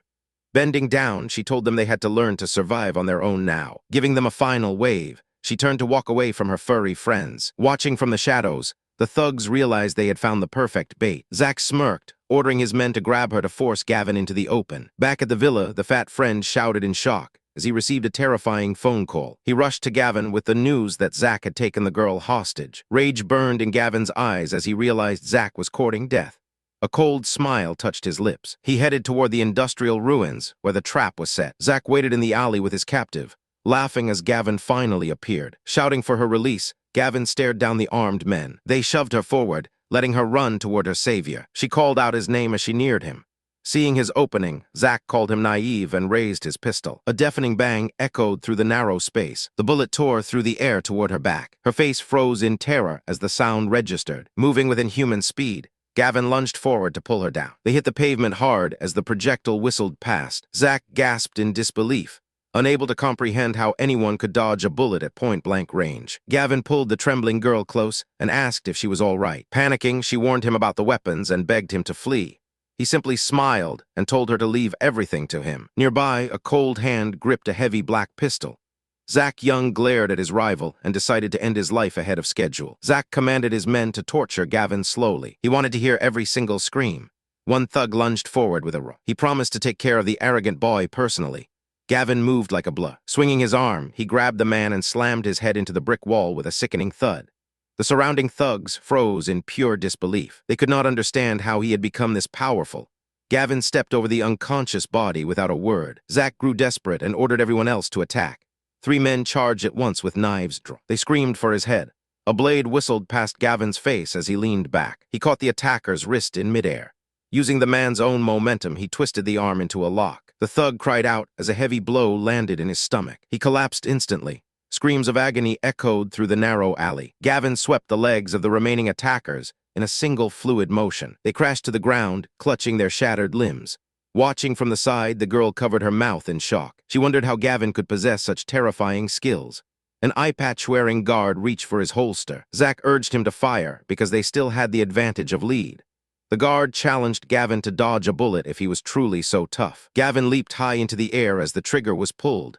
A sudden bang rang out, but it was not from the guard's weapon. Blood erupted from the guard's chest as he stared down in confusion. Gavin landed gracefully and revealed his own hidden firearm. Zach watched his last protector slump to the ground. Horror filled the girl's eyes as she realized Gavin had taken a life. Sensing the shift in power, Zack turned to run. He scrambled away as fast as his feet could carry him. A second shot tore through the air and found its mark. Zack tumbled to the pavement, clutching his bleeding leg. Gavin approached slowly with the smoking barrel pointed down. Shaking with terror, Zack reminded him of his status as the heir to a powerful group. Zack claimed no one would dare touch him. Gavin did not hesitate for even a second. Another shot silenced the man's pleas forever. He lowered the weapon as smoke drifted into the night sky. Gavin demanded $1 trillion as the price for his enemy's life. A smirk grew on his face while the blond man looked up in pure shock. The coward could not believe the words he just heard. Bleeding on the cold ground, the man shouted that such a price was impossible. Deciding that if his victim could not pay in cash, he would pay in pain, Gavin lunged forward. He unleashed a brutal assault that left the man screaming in the dirt. Suddenly, a booming voice ordered everyone to freeze. Turning his head slightly, Gavin saw a police car screeching into the alleyway. The blond man laughed through his bruises and claimed the law would protect him now. Gavin stood silently for a moment, as if he were surrendering to the inevitable. Without warning, he delivered one final crushing kick to the man's groin. He looked down at the writhing coward and explained that a quick death was far too merciful. Even with several guns pointed at his chest, Gavin raised his own weapon with chilling confidence. A dark smile played across his lips as he looked back at the officers. The police rushed forward with handcuffs, ready to end the confrontation. Gavin calmly began a countdown, as if he were in total control of time itself. Just as he reached 0, a strange white mist swallowed the entire scene. The officers gripped their weapons tightly, but their vision was failing. Tiny white flakes began to drift down from the clear sky. Panic set in when they realized it was snowing in the middle of summer. Gavin stood amidst the unnatural storm like a ghost. Within seconds, the temperature plummeted toward absolute 0. The officers huddled together and shivered as their breath turned to ice. Nearby, the wounded men screamed because their open gashes were literally freezing solid. The blond man lay paralyzed on the ground as the frost claimed his body while Gavin looked on one last time. Panic erupted as the temperature plummeted toward 30 degrees below 0. Gavin moved with purpose while the world around him began to freeze. Suddenly, a guard blocked his path and leveled a pistol at his chest. Gavin didn't flinch and calmly warned the man about the freezing metal. Agni flared in the guard's fingers, and he dropped the weapon instantly. Zack Young sprawled on the ice and begged for help. Gavin looked down with total indifference and told him to enjoy the end of the world. They walked away as Zack reached out in desperation. Heavy snow weighed down the branches, while thousands wandered in shock. The girl realized everything Gavin predicted was coming true. She asked how long this nightmare would last as he stared ahead. Memories of his past life flooded back to him. He remembered a world of gray ruins and endless ice. In that timeline, the frost never stopped until everything was destroyed. Desperation turned the citizens into monsters as they looted for warmth. Gavin knew that order was already collapsing. They were suddenly cornered by thugs with knives. Gavin merely told them to get lost. Enraged, the attackers lunged forward. Gavin reacted with a kick. A cold barrel hit his temple. His arrogance vanished instantly. He fell and begged for mercy. The wind howled against the frozen rooftops as the world began to disappear under a blanket of white. Inside the warmth of the luxury apartment, a steaming pot of spicy soup sat ready for a feast. While the rest of the city began to shiver, Gavin enjoyed a rich meal with his companions in total comfort. The news anchor on the screen warned that the entire globe was facing an unprecedented and mysterious cold spell. Checking his phone, Gavin saw the neighborhood group chat exploding with panic and confusion. Neighbors were waking up to a transformed world and desperately asking for explanations. Auntie Leu immediately began lecturing everyone to trust the organization and stop hoarding supplies. Knowing the true nature of the apocalypse, Gavin sent a message telling everyone to stock up as much as possible. The director was outraged by his suggestion and told him he was just a young kid who knew nothing. She promised the storm would end soon, but Gavin silently labeled her a fool. 3 days passed, and the temperature outside plummeted to a deadly -60 degrees. Looking out at the white void, his guests feared that the neighborhood would soon begin to starve. The chat grew desperate as residents realized the snow was only getting heavier. Suddenly, a loud knock echoed through the room as Auntie Leu announced she was there to bring warmth. She stood outside in the freezing hall with the committee, demanding to inspect his supply reserves. Gavin greeted them with a mocking smile through the door and said it was already warm enough inside. He flatly refused to open up despite her persistent shouting and claims of authority. Infuriated, she pointed at the ground and ordered him to stop defying the organization. Gavin laughed and told her that he was specifically defying her because she was a dumbass. Her face twisted with pure rage at the blatant insult. She felt her control over the residents slipping as the cold bit into her skin. Realizing they could not force their way in, the committee decided to target other houses to find food for her grandson. Watching them leave, Gavin noted that the worst of human nature was finally starting to show. Outside, the blizzard continued to bury the luxury complex in deep ice. In another part of the building, the situation was becoming critical. Xenia Scott panicked as she realized her wealthy connections were trapped by the heavy snow. She took to the group chat to offer massive amounts of money for any scrap of food she could find. A neighbor saw an opportunity and agreed to sell her a few cups of noodles for a fortune. Gavin watched the desperate exchange on his screen just as his partner announced that their beefsteak dinner was ready. He smirked at the phone, knowing that in a few more days, these people would regret their choices to death. 3 days have passed since the frost claimed the world. The temperature outside has plummeted to 70 degrees below zero. Inside the frozen rooms, survivors huddle together in a desperate bid for warmth. A woman asks Hunter if they are doomed to starve in this community. He snaps back that they cannot wait to die and must go out to loot. He throws his blanket aside with renewed aggression. Suddenly, a man notices a name on his phone that stops him cold. He asks if this is the same Gavin they were hunting. The realization hits them that their target is living in the same building. Hunter stands tall as a plan forms in his mind. A sinister grin spreads across his face. He orders his men to message the boy and demand he bring food over immediately. Meanwhile, the atmosphere is far calmer in Gavin's private gym. Zixi strains under the weight of her training. She vows to pass the test no matter how hard it gets. Ben watches her and decides he needs to start training too. He wants to be ready for the dangers ahead. Gavin smiles and offers a body cultivation technique to give him an edge over humanity. Practice begins without delay. Seconds later, Ben collapses under the physical strain. He lies on the floor gasping for air and dreaming of lobster. A sharp vibration interrupts the silence. Gavin pulls his phone from his pocket to check the alert. The screen shows a blunt threat, demanding he hand over his supplies. Gavin smirks at the sheer audacity of the message. He types back a single insulting word and hits send. The timeline has shifted significantly since his previous life. Hunter and his group were never supposed to be this close. He looks toward the ceiling with cold calculation. Back in the freezing apartment, Hunter waits for a reply. His messenger confirms that Gavin has responded. Hunter sprays his drink in a fit of rage when he hears the insult. He screams for his brothers to grab their weapons and prepare for a kill. The cup drops from his hand as he prepares for a bloody confrontation. Wind howls around the exterior of a luxury mansion. Inside, a woman asks Xenia if there is any word from Zach. Their food will be gone in just 2 days. The mother mentions the massive amount of supplies Gavin bought before the collapse. She remembers the endless line of trucks delivering goods to his door. Xenia wonders if he somehow knew the disaster was coming. Her mother trembles at the thought of his preparation.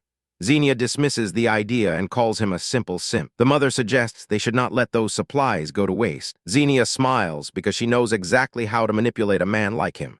She is confident she can make him bring the food to them himself. Hunter raises his blade and points toward the massive villa where Gavin is hiding. His crew spreads out across the snow-covered driveway with weapons drawn. Inside the warm house, a finger points frantically at the security screen as panic sets in. Gavin tells his friend to stay calm because these visitors were expected. Hunter screams for the door to be opened immediately or he will break it down. Leaning back with a smirk, Gavin tells the thugs they are not welcome and should get lost. The rejection sends Hunter into a blind rage as he prepares to strike. Deciding to wash out their foul mouths, Gavin reaches for the system controls. High-pressure jets of water explode from the walls as the thugs scream in shock. Shivering violently, the men realize the liquid is turning to ice on their skin. They flee in terror and leave their weapons behind in the slush. Watching the retreat on the monitor brings a burst of mocking laughter from the room. Gavin checks the date and announces they are leaving the villa tonight. Staying inside seems much safer to his friend since they have plenty of food. Glinting eyes reveal the real reason for the trip as Gavin mentions the coming meteor shower. Just as they prepare to move, a familiar name pops up on his phone screen. Xenia Scott is desperate enough to message him and ask if he is still there. Thinking she is a complete fool, Gavin tosses the device onto the counter without a word. Miles away, Xenia assures her mother that the reply is coming any second because he must be overjoyed. Both women huddle together while clutching their last hope for survival. 30 minutes crawl by without a single sound from the chat. Fear turns to bitter resentment as she waits in the freezing silence for a man who will never answer. Shivering bodies huddled against the brutal cold, while a sneeze echoed through the frozen air. Inside the makeshift shelter, a man cursed Gavin's name and swore to throw him naked into the snow. Trembling hands reached for the flickering flames, fueled by hatred and pure desperation. Across the complex, Xenia's mother urged her to use the boy's pride to their advantage. Believing she still held power over him, Xenia prepared a voice message filled with fake concern. She smiled while recording, certain that her beauty would be enough to break his resolve. The audio file landed on Gavin's phone like a poisoned gift. Watching the screen with amusement,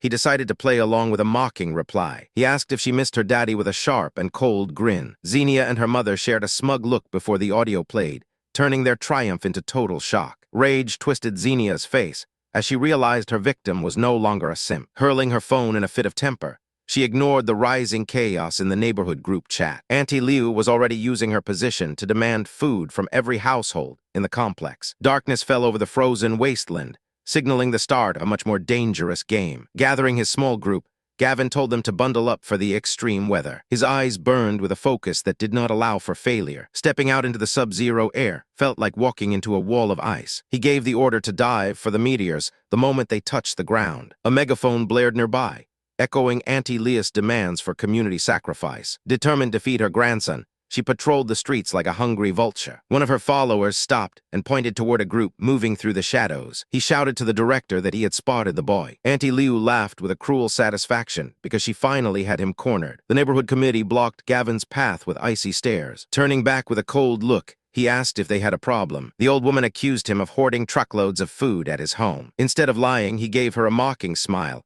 and confirmed it was all true. He didn't care about their judgment. She demanded he hand everything over to the committee for the sake of the residents. Gavin laughed and told her his property was none of her business. When she lectured him on his attitude, he called her a pathetic old hag. He looked down at them like they were nothing. Furious, she condemned his insolence as he tried to walk away. Men with shovels blocked the exit and threatened to keep him there by force. The tension reached a breaking point. Suddenly, his companion swung his hand and slapped the old woman across the face. Someone hit the ground as the woman screamed for her men to seize them. At that moment, a bright streak of light tore through the dark sky. The committee members tried to hold their ground as Gavin tried to move. They raised their tools like weapons. Gavin didn't hesitate. He threw a punch.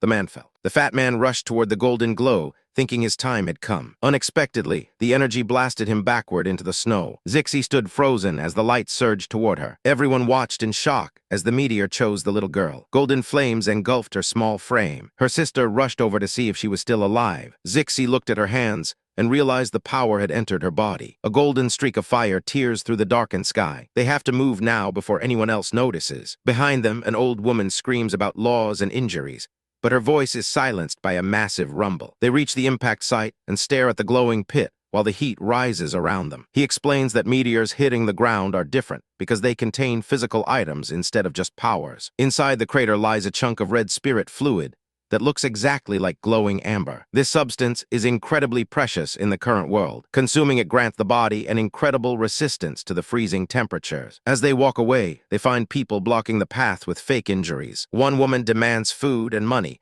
before she will even think about moving. He looks at them with pure contempt and calls them idiots. Fuming with rage, the woman decides to rob the neighbors first and deal with him later. Emergency alerts broadcast a desperate message for citizens to save themselves. Suddenly, a sharp crack echoes through the house as the lights flicker and die. The power grid has finally failed after 10 days of constant blizzard. He remains unfazed and reaches for a backup switch because they have enough power to last a lifetime. Looking out at the falling snow, she feels a heavy weight in her chest for those left in the dark. He warns her that being a naive saint in this apocalypse will only lead to a quick death. Turning his attention to the girl, he asks how she feels since the meteor merged with her body. She smiles and says she feels lighter than air, as if the world can no longer hold her down. Gavin watched the girl closely as she moved. He urged her to test the technique he just taught. She swung her arms with determination. Her physical strength seemed unchanged despite the awakening. He wondered if any secret memories or spells had surfaced. She shook her head in confusion. It was a mystery they would have to solve later. Smiling, he produced the precious spirit fluid for the group. This gift would change their survival odds. The fat man swallowed his portion greedily. A strange heat immediately began to radiate through his veins. Gavin explained that this liquid was their shield against the blizzard. Even standing outside would no longer be a death sentence. Miles away, the cold was a cruel master. Xenia watched her mother shiver under layers of blankets. Their home was a dark, freezing tomb. Rage burned in her chest as she waited for her savior, Zach. She planned to have Gavin killed for his arrogance. Suddenly, her mother gasped and pointed toward the window. Gavin's house was glowing like a beacon in the night. While the neighborhood was dead, his lights were blindingly bright. Shock turned into realization that he was fully prepared. He had power while they suffered in the shadows. Xenia clutched her head in a fit of jealous fury. Her mother begged her to swallow her pride and reach out. Swallowing her hatred, she typed a desperate message. She forced a fake smile while waiting for a response. Her body was numb from the biting frost. Across the snow, the villa stood as a fortress of luxury. Gavin looked at his phone and laughed at her predictable plea. He decided it was time to provide a status update. Standing before a table overflowing with hot food, he snapped a picture. Back in the dark, a notification chime sounded. Xenia leaned in with hope in her eyes. But her heart shattered when she saw the image of a feast they could never touch. The glistening meat was a final slap in the face. Drooling over the screen, Xenia and her mother couldn't look away from the luxurious meals. The sight of lobster and steak felt like a cruel joke to their empty stomachs. Desperation clawed at the older woman as she begged her daughter to make Gavin share. They needed a miracle to survive the night. Xenia typed a frantic plea, admitting they had nothing left to eat. Her fingers trembled against the cold glass of the phone. A sudden chime broke the silence, and hope flared in their eyes for a brief second. The text on the screen crushed them instantly. Gavin was eating his fill and had no intention of talking further. Fury exploded inside Xenia as she hurled the device against the floor. He was mocking them while they suffered in the cold. Far away from their misery, Gavin reclined on his plush sofa with a smirk. Life inside his sanctuary was perfect. He scrolled through the neighborhood group chat with a sense of detached amusement. Outside, the world had turned into a frozen hell. Without professional gear, anyone stepping out would be dead in minutes. Deep in another part of the building, Hunter's group huddled around a pathetic flame.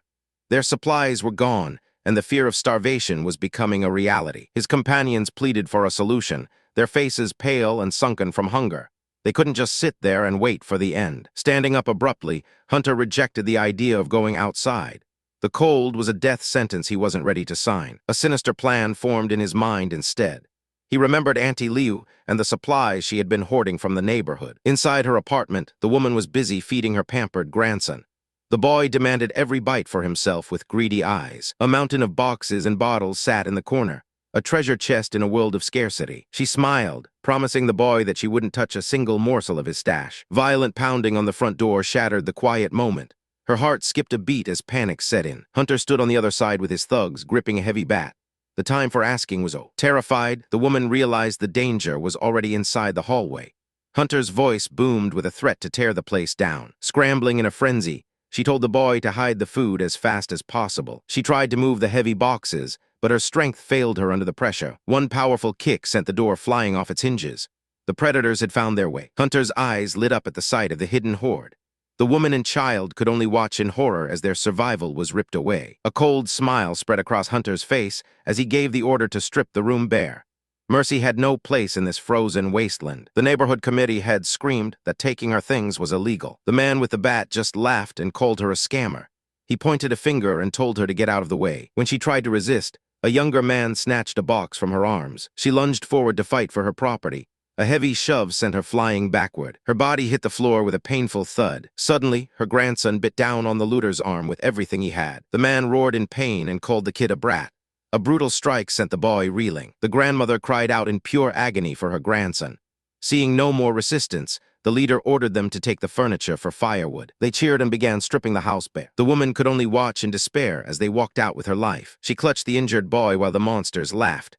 Outside, the cold grew even more unforgiving. Xenia stood with her companion, plotting their next move. They decided that acting cute was the best way to break Gavin.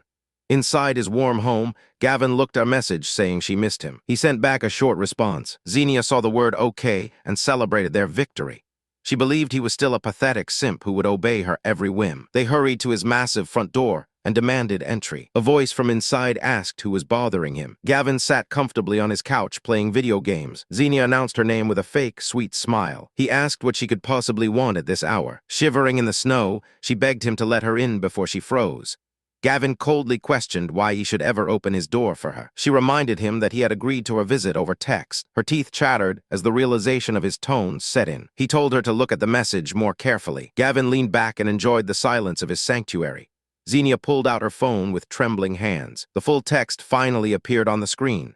It was a vulgar rejection, not an invitation. Rage boiled over as she asked if he was messing with her. He gave a simple, final no. Gavin laughed at her desperation from behind the reinforced glass. Xenia lost control and kicked the door with all her might. Her screaming echoed through the frozen night. Xenia's scream of pure hatred echoed through the frozen air. Unable to breach the fortified walls herself, she gripped her phone with trembling hands. A plan formed in her twisted mind to expose Gavin's secret stash to the neighborhood committee. Nearby, Auntie Leu cradled her shivering grandson as the boy begged for a single bite of food. Desperation clouded the old woman's eyes, while she promised him a meal that did not exist. Just then, her phone buzzed with a life-changing tip.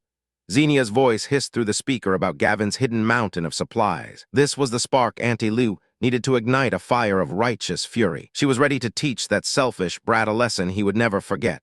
In the digital world, the neighborhood chat was a portrait of misery. Neighbors discussed their slow deaths, while one man lamented his festering, frozen leg. Gavin watched it all from the comfort of his warm bed. He scrolled through the messages with a cold, detached expression. Suddenly, his own name appeared in the chat as Auntie Leu publicly demanded his supplies. The mob mentality took hold instantly as others begged for medicine and food. Gavin realized the old woman was trying to force his hand by turning everyone against him. He remained silent while she hurled insults through the screen. She screamed about his lack of compassion and promised him a worthless certificate for his charity. The chat continued to spiral into a frenzy of entitlement and desperation. Remembering his past life, Gavin felt no pity for the vultures circling his home. He had been betrayed before and refused to let history repeat itself. Auntie Leu's messages turned into open threats of vandalism and violence. She called for the entire complex to rise up and seize what was his by force. Inside the kitchen, Gavin's friend worried about the chaos spreading through the city. He listened to his father describe the looting and rioting happening everywhere. Gavin simply nodded because he knew this was only the beginning of the end. Taking a calm sip of his hot drink, he looked at his panicked friend. The man feared for his parents' safety, despite their own small stash of food. He wondered if they should risk the journey to check on them. Having gained immunity to the cold from the spirit fluid, the friend felt confident enough to face the elements. Gavin agreed to help and offered his snowmobile for the dangerous trip. At that moment, heavy pounding shook the front door. They turned toward the security monitor and saw a grim sight. A large crowd stood outside in the snow with Auntie Leu at the front. The neighbors pointed at the roof, where steam rose into the freezing air. They realized Gavin had power and warmth while they were freezing to death.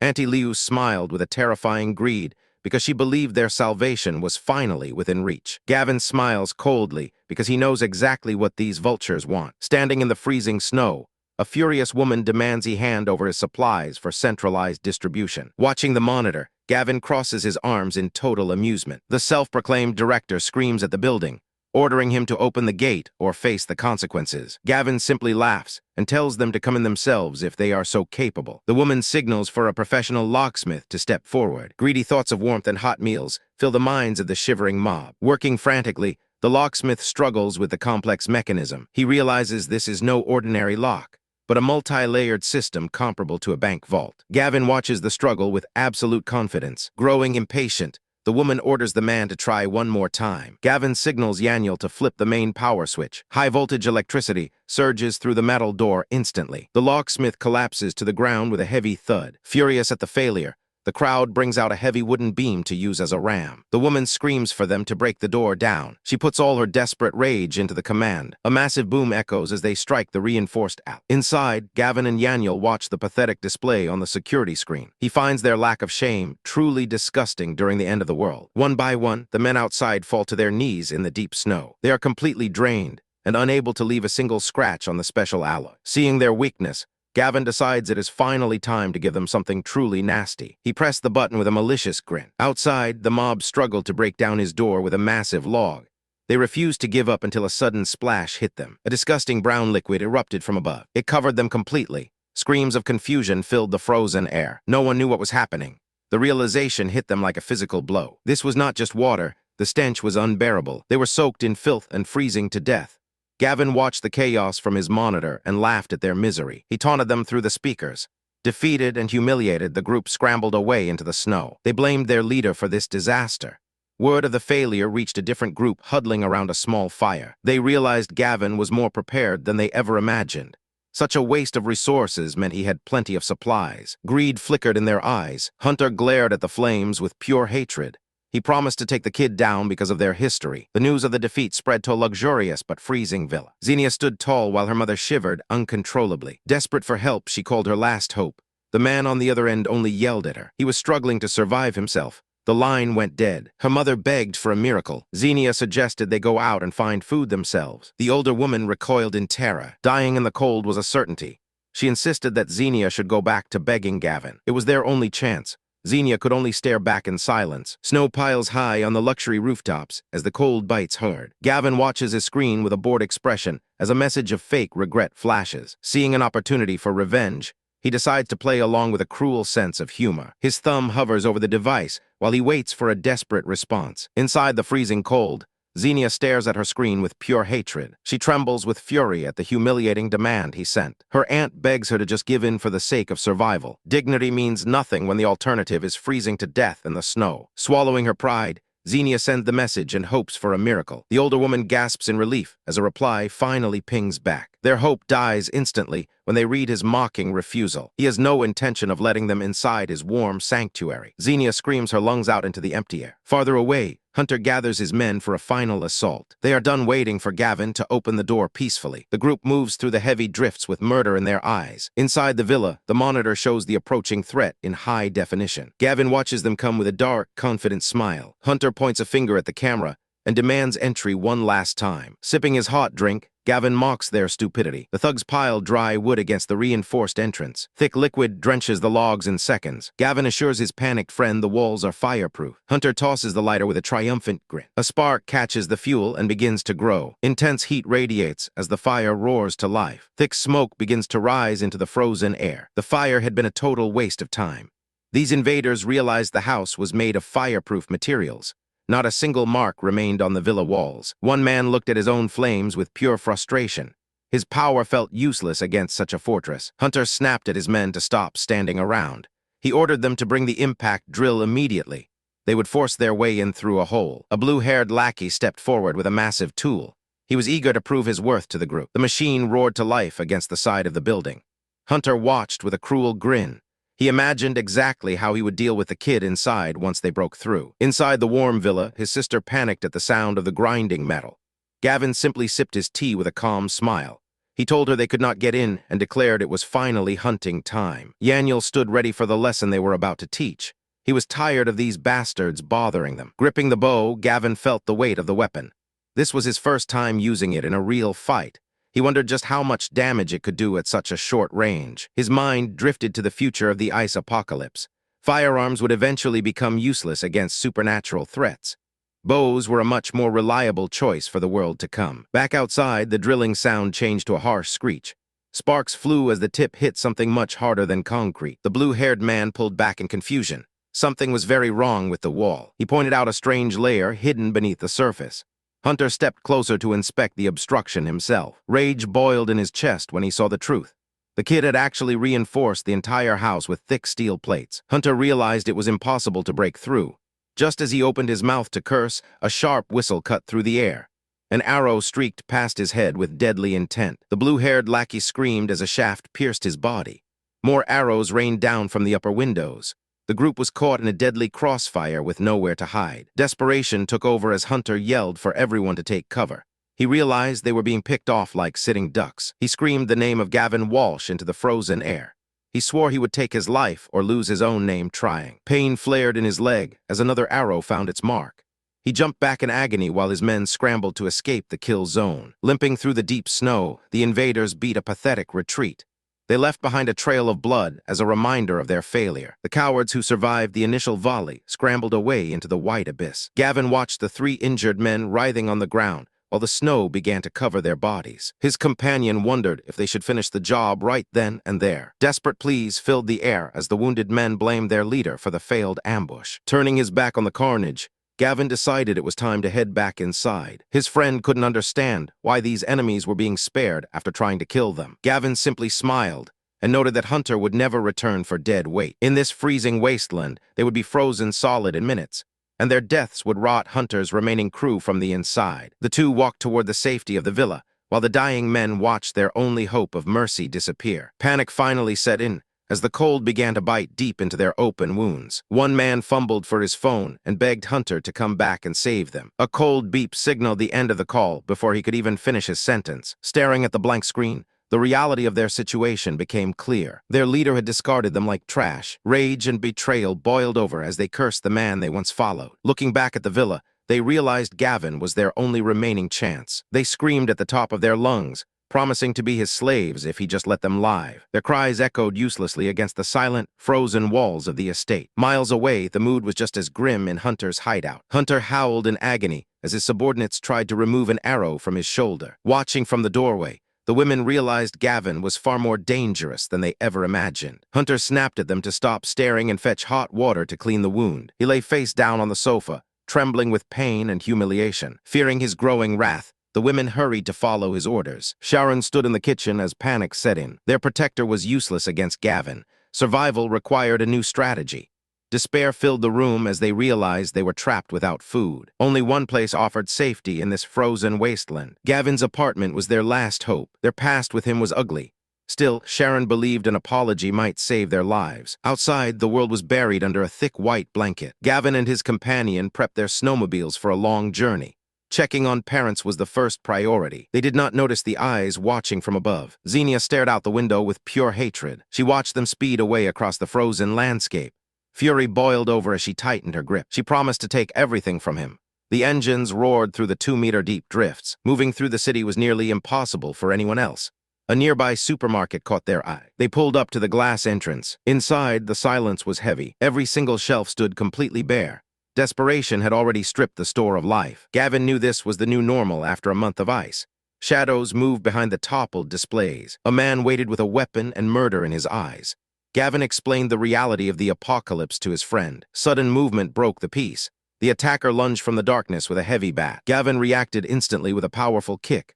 The man crashed into the floor. Yahello drew his weapon and aimed at the intruder's head. Terrified, the man held up his hands and begged for mercy. He claimed he was only trying to feed his starving family. Gavin did not lower his guard and ordered the others to show themselves. A pregnant woman slowly stepped out from behind the lockers. 2 small children huddled close to her for protection. The father's face was gaunt from hunger. Gavin questioned why they chose violence over asking for help. He stared at the broken man without pity. The mother fell to her knees and pleaded for their lives. They were at the end of their rope. Gavin called Yahello closer to make a decision. The fate of the family hung in the balance. A metallic stench of blood filled the aisle. Searching for the source, he looked toward the back of the store. They found several human skeletons picked completely clean. Nausea took over instantly as the big man began to retch. The sight of the remains made him promise to kill the monsters responsible. He intended to only target the man of the group, but without a provider, the rest of the family would starve anyway. Rage boiled over, and he slammed his fist into the shelf. People were crossing lines they could never come back from. Outside, the snow continued to fall on the silent balcony. They arrived at the house, only to find the front door wide open. Panic set in as they screamed for their parents. Inside, thugs were busy hauling away their boxes of food. The leader laughed while promising everyone an extra meal for the haul. He looked down at the terrified couple on the floor with malice. A cold order to kill them both left his lips. The gunman leveled his pistol at the trembling woman. Sprinting forward, the son tried to stop the execution. Fear paralyzed his mother as she stared at the barrel. She screamed for her son to run for his life. A loud bang echoed as a bullet hit her chest. Agony and shock twisted the boy's face into a mask of grief. The father lunged forward to tackle the killer. Another shot rang out and the old man went limp. Reaching out, the son collapsed as his world ended. The thug turned the gun toward the last surviving witness. A sudden silver flash sliced through the air. The killer's arm fell to the ground in a spray of blood. He stood over the fallen gunman with a cold blade in hand. Before they could even process his arrival, he plunged the knife through the first man's chest. Another attacker lunged forward while screaming for his head. Moving like a lethal blur, he sidestepped the strike and countered with a precise sweep. Blood sprayed across the floor as the thugs realized they were completely outmatched. Panic seized the survivors, and they shouted for everyone to run. One man tried to scramble away in pure terror. He didn't get 5 steps before the blade found his spine. Standing amidst the bodies, he promised to feed anyone else who moved to the dogs. The remaining cowards dropped to their knees and begged for their lives. Yahello rushed to his parents' side with tears streaming down his face. His mother looked up and whispered how glad she was that he was safe. She forced a final, heartbreaking smile even as the light left her eyes. His father used his last breath to gasp out a warning about a man named Lai Sanchin from Mang village. Silence fell over the room as both parents went still forever. Rage replaced grief as Yahello grabbed a weapon and screamed his intent to kill them all. He charged at the surviving thug with reckless, blinding fury. The man trembled and pleaded that he was only following orders. Just as Yahello was about to strike a fatal blow, a firm hand stopped him. Gavin held the boy back and demanded to know exactly who had ordered the hit. Shaking with fear, The man confessed that the chief of Mang village was the one responsible. The name echoed in the cold room like a death sentence. A vision of the corrupt and smiling chief flashed through their minds. Yahello explained how his father had once helped this man, who now repaid them with blood. The thug tried to act tough by claiming his village was too powerful for anyone to challenge. Gavin didn't care about their influence and grabbed the man by his collar. Threats of retaliation from the village didn't slow him down for a single second. With a violent motion, he tore the man's clothes right off his body. Stripped of his dignity and his protection, the thug shivered in absolute bone-chilling dread. Gavin stood over the trembling man with ice in his eyes. Mercy was a luxury he no longer possessed for those who crossed him. A single brutal kick sent the traitor sprawling into the bitter frost. The man shivered violently and begged for the mercy of a bullet. Silence followed as the cold claimed another victim for the sake of revenge. Turning toward his companion, Gavin declared they were heading straight for Mang village. They arrived to find the entrance transformed into a fortress of death. Several bodies dangled from the overhead beams as a grim warning to outsiders. This place was a den of monsters who had committed countless sins. The sight of the swaying corpses only hardened Gavin's resolve. Suddenly, the roar of engines shattered the silence. Gavin narrowed his eyes as the local militia approached. Two guards on snowmobiles skidded to a halt and demanded to know their business. Gavin calmly lied and claimed they were invited guests of the village. The guards exchanged a look of pure malice as they stepped off their vehicles. One guard laughed and explained that their chief had been gone for a long time. They drew their pistols with lethal intent. Gavin reacted with blinding speed and pulled his own weapon. Two shots echoed through the valley as blood sprayed across the white snow. He stood over the fresh bodies while the guards on the walls began to scream. Panic erupted among the snipers stationed. His friend urged him to retreat before the entire village swarmed them. Engines rev as they turned their snowmobiles around to escape the hail of bullets. They sped across the wasteland toward the safety of the villa. The massive building loomed ahead as they breached the perimeter. Snow kicked up behind them as they reached the main entrance. A group of shivering survivors cheered at the sight of Gavin's return. Gavin looked at the crowd and felt a surge of annoyance. They crowded around the machines and demanded to know if he brought back food. No one asked if he was hurt or what happened at the village. Their greed was the only thing keeping them warm in the apocalypse. The crowd cornered Gavin the moment he returned. They demanded to know if he found any supplies for the group. Coldly, he asked whoever said he was looking for them. The old man grew indignant and asked what he was doing out there if not helping. Pushing past him, Gavin told the man to mind his own business. The elder screamed about respect while others begged for food. He repeated that he found absolutely nothing. Refusing to believe him, the woman reached out to search his clothes. He shoved her away and told everyone to get lost. The group refused to budge, claiming they would starve in days without his help. They shouted louder, their desperation turning into entitlement. Since he had no food, they decided to seize his snowmobiles for themselves. Gavin stared at them, disgusted by their shameless behavior. The woman changed tactics and demanded he share the hoard from his house. They threatened to blockade his door until he fed them all. He tried to ignore the noise and walk inside. She blocked his path again, screaming that he couldn't leave without paying up. Grabbing his arm, she tried to restrain him. Gavin threw her off with a hard shove. She hit the snow and immediately began wailing about him hitting a woman. The crowd turned on him, calling him a monster for his supposed violence. From the ground, she demanded an apology and a place in his warm house. Gavin looked down and slowly extended his hand toward her. Thinking she had won, she reached up to take it. Suddenly, his fist collided with her face in a brutal strike. She recoiled in shock, clutching her cheek. Since she wanted to play the victim, he decided to give her a real reason to cry. He lunged forward and began raining blows down on her. No one moved to stop him as his rage boiled over. She curled into a ball, screaming for him to stop. He leaned in close, telling her he wouldn't stop just because she asked. Her face began to swell as she begged the silent crowd for help. Angry shouts echoed across the frozen wasteland. The neighbors demanded he stop his assault immediately. One man reached out and grabbed his shoulder roughly. This was a massive mistake. Gavin turned with a cold, piercing gaze. Since they wanted to call him a bully, he would give them exactly what they asked for. A single, explosive punch sent the man flying through the air. His fist didn't stop there. He grabbed the remaining two by their heads and slammed them together with a sickening thud. Panic instantly replaced their bravado. The once brave neighbor begged for mercy through tears and blood. Gavin held him up by his collar to make sure he felt every ounce of terror. He ordered the pathetic cowards to get lost before he truly lost his temper. They scrambled away into the snow while hurling insults about his lack of conscience. He watched them disappear with total indifference. Back inside, the neighborhood group chat was already exploding with entitlement. People demanded he share his massive stockpile of food and supplies. One even had the audacity to ask for his snowmobiles. He looked at the screen with pure disgust. These people were completely delusional. He typed a simple question asking what exactly he owed any of them. The responses were instant and venomous. They accused him of being a monster who didn't care if his neighbors lived or died. A dark smile played on his lips as he typed his final reply. He wasn't their father. Their survival was not his responsibility. Across the complex, the neighbors screamed in rage at his coldness. They plotted to break in and divide his property like vultures. Gavin knew their type from his past life. He wouldn't let history repeat itself this time. Suddenly, a sharp ringing broke the silence of the room. An unknown number flashed on the screen. He answered the call with a cautious greeting. A deep, arrogant voice on the other end confirmed his identity. The caller was a man named Lai Sanshin. He was a mountain of muscle from Mang village, who thought his reputation would inspire fear. Gavin didn't flinch. He called the man a dumbass without a moment of hesitation. The insult hit its mark perfectly. Lai Sanshin roared in fury through the speaker. He told the thug to stop acting tough and get to the point. Gavin's face remained stone cold during the exchange. The voice grew dark and menacing. Lai Sanshin acknowledged that Gavin had guts for killing his men. Gavin mocked him by asking if this call was just for praise. The killer's patience snapped completely. He promised Gavin would be a dead man walking for what he had done. Gavin's expression shifted into something truly terrifying. This wasn't just about survival anymore. Lai Sanshin was the man who killed his brother's parents. He vowed to take the monster's life personally. The villain screams into the phone with pure rage. He demands to know the location of his target while promising a painful death. Standing tall with a body built for destruction, he prepares for a hunt. The protagonist listens to the threats without a hint of fear. A cold, confident smile spreads across his face as he hangs up. Back at the gym, the village chief bellows for his soldiers to assemble. They march toward him with grim faces. He orders everyone to move toward the Hu family village immediately. When asked about weapons, his eyes flare with murderous intent. He commands them to bring everything and gather more men. Those two brats have guns and must be crushed.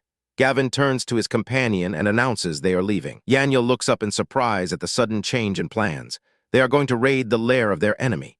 The freezing wind howls as they race across the snow. Their snowmobiles tear through the white wasteland at high speed. Yahello remembers the building in the distance from the old world. Approaching the massive structure, Gavin confirms its former identity. It was once a high-level municipal police station. Gavin looks toward the entrance with a sharp gaze. The vast frozen landscape hides the treasures within. They walk toward the main entrance with heavy steps. A sudden, powerful kick shatters the glass door into fragments. Inside, the silence of the building is deafening. They find the officers still at their desks, frozen solid in ice. The disaster struck with such speed that no one could escape. Gavin leads the way deeper into the facility toward the storage area. They finally reach the massive steel doors of the vault. Yahello pushes against the metal, but it will not budge. Gavin tells him to move aside and draws his weapon. He grips the pistol tightly and aims for the mechanism. Several shots thunder through the empty hallway. The doors swing open to reveal a massive hall. Crates upon crates of high-grade military gear sit waiting for them. Yahello cheers because they have finally hit the jackpot. He spots heavy sniper rifles resting in the corner. The long barrels of the weapons promise incredible power. Yahello calls out when he finds a stash of explosives. These detonators will make their future battles much easier. Gavin watches with a satisfied expression as the plan succeeds. The empty rooms around them feel hollow and cold. Gavin declares that they have finished looting the entire supply. Using his unique power, he makes the heavy crates vanish into thin air. A sudden noise from the entrance makes them freeze. Yahello whispers that someone else is approaching the building. Gavin narrows his eyes as he senses the new arrivals. He realizes they are not the only ones looking for firepower. The group of thugs burst into the warehouse, certain they had found the prize. Their eyes locked onto the two figures already standing in the shadows. Looking around at the desolate space, the leader realized someone had beaten them to the loot. Panic surged through the henchmen as they discovered every single weapon was missing. The leader demanded to know if the pair had already stashed the guns away. Seeing the smirk on the young man's face only made the boss more suspicious. He insisted on a full body search to prove they were empty-handed. Refusing to be touched, the young man stood his ground with cold eyes. The thugs grew restless, threatening a brutal beating if they didn't comply. When one lackey tried to grab him, a swift strike sent him reeling. A powerful kick landed squarely, folding the attacker in half instantly. Standing over the groaning man, the youth told the rest of the pack to get out while they still could. Enraged by the defiance, the leader ordered his men to kill them both without mercy. The thugs charged forward, eager to tear their targets apart. Deciding he had been far too patient, the young man reached into his jacket and pulled out a weapon. The sight of a black barrel pointed at them froze the attackers in their tracks. They realized too late that they had brought fists to a gunfight. Terrified pleas for peaceful talk fell on deaf ears as the trigger was pulled. A single shot rang out, ending the first thug's life before he could even blink. Smoke drifted from the barrel as the young man declared he was finished playing games. Horror washed over the survivors when they saw their comrade dead on the floor. Another thunderous blast echoed through the hall as the next target fell. Panic turned into a desperate scramble for the exit as the bullets began to fly. No one was fast enough to escape the cold precision of the marksman. Dropping to his knees, the leader begged for his life and claimed he had made a mistake. The young man looked down at the coward and prepared to fire one last time. One final flash of light signaled the end of the confrontation. Surveying the bodies scattered across the concrete, he simply turned away and told his companion it was time to leave. The village chief barked a cold order to leave no one alive at their destination. He told his men they could take the women, as long as they killed them afterward, to avoid supporting freeloaders. His followers laughed with sick excitement as they prepared for the slaughter. They needed to hurry because the target village was still several hours away. Watching from a distance, the young man noted how well-equipped the enemy was with their snowmobiles. He realized the main fighting force had finally left the village vulnerable. Gavin wondered how they would get past the massive main gates that were shut tight. A cold smile spread across the hero's face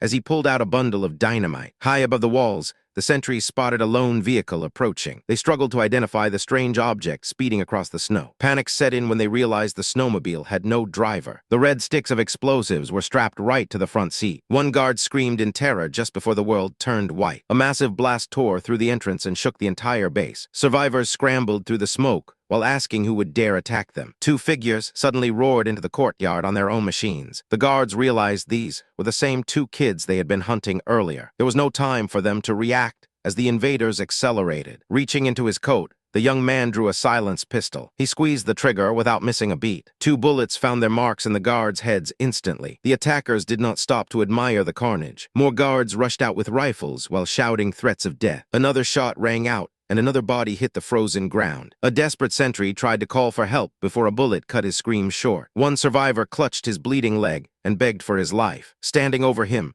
the young man demanded to know where the supplies were kept. He kept his weapon aimed directly at the man's head. Shaking with fear, the guard pointed toward a large warehouse in the distance. A final shot ended the man's cowardice as the hero moved toward his prize. Gavin and his companion stand before a mountain of looted supplies. Lysanchin clearly stole all of this from others. Now it belongs to the rightful owner.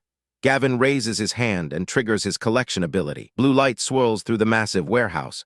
Within seconds, the entire room is stripped bare. Engines roar as they speed away on snowmobiles. Their tracks disappear into the blizzard. The sidekick laughs about the rivals' coming rage. Gavin stares ahead with cold eyes. He plans to systematically destroy the village strength. This was only the first blow.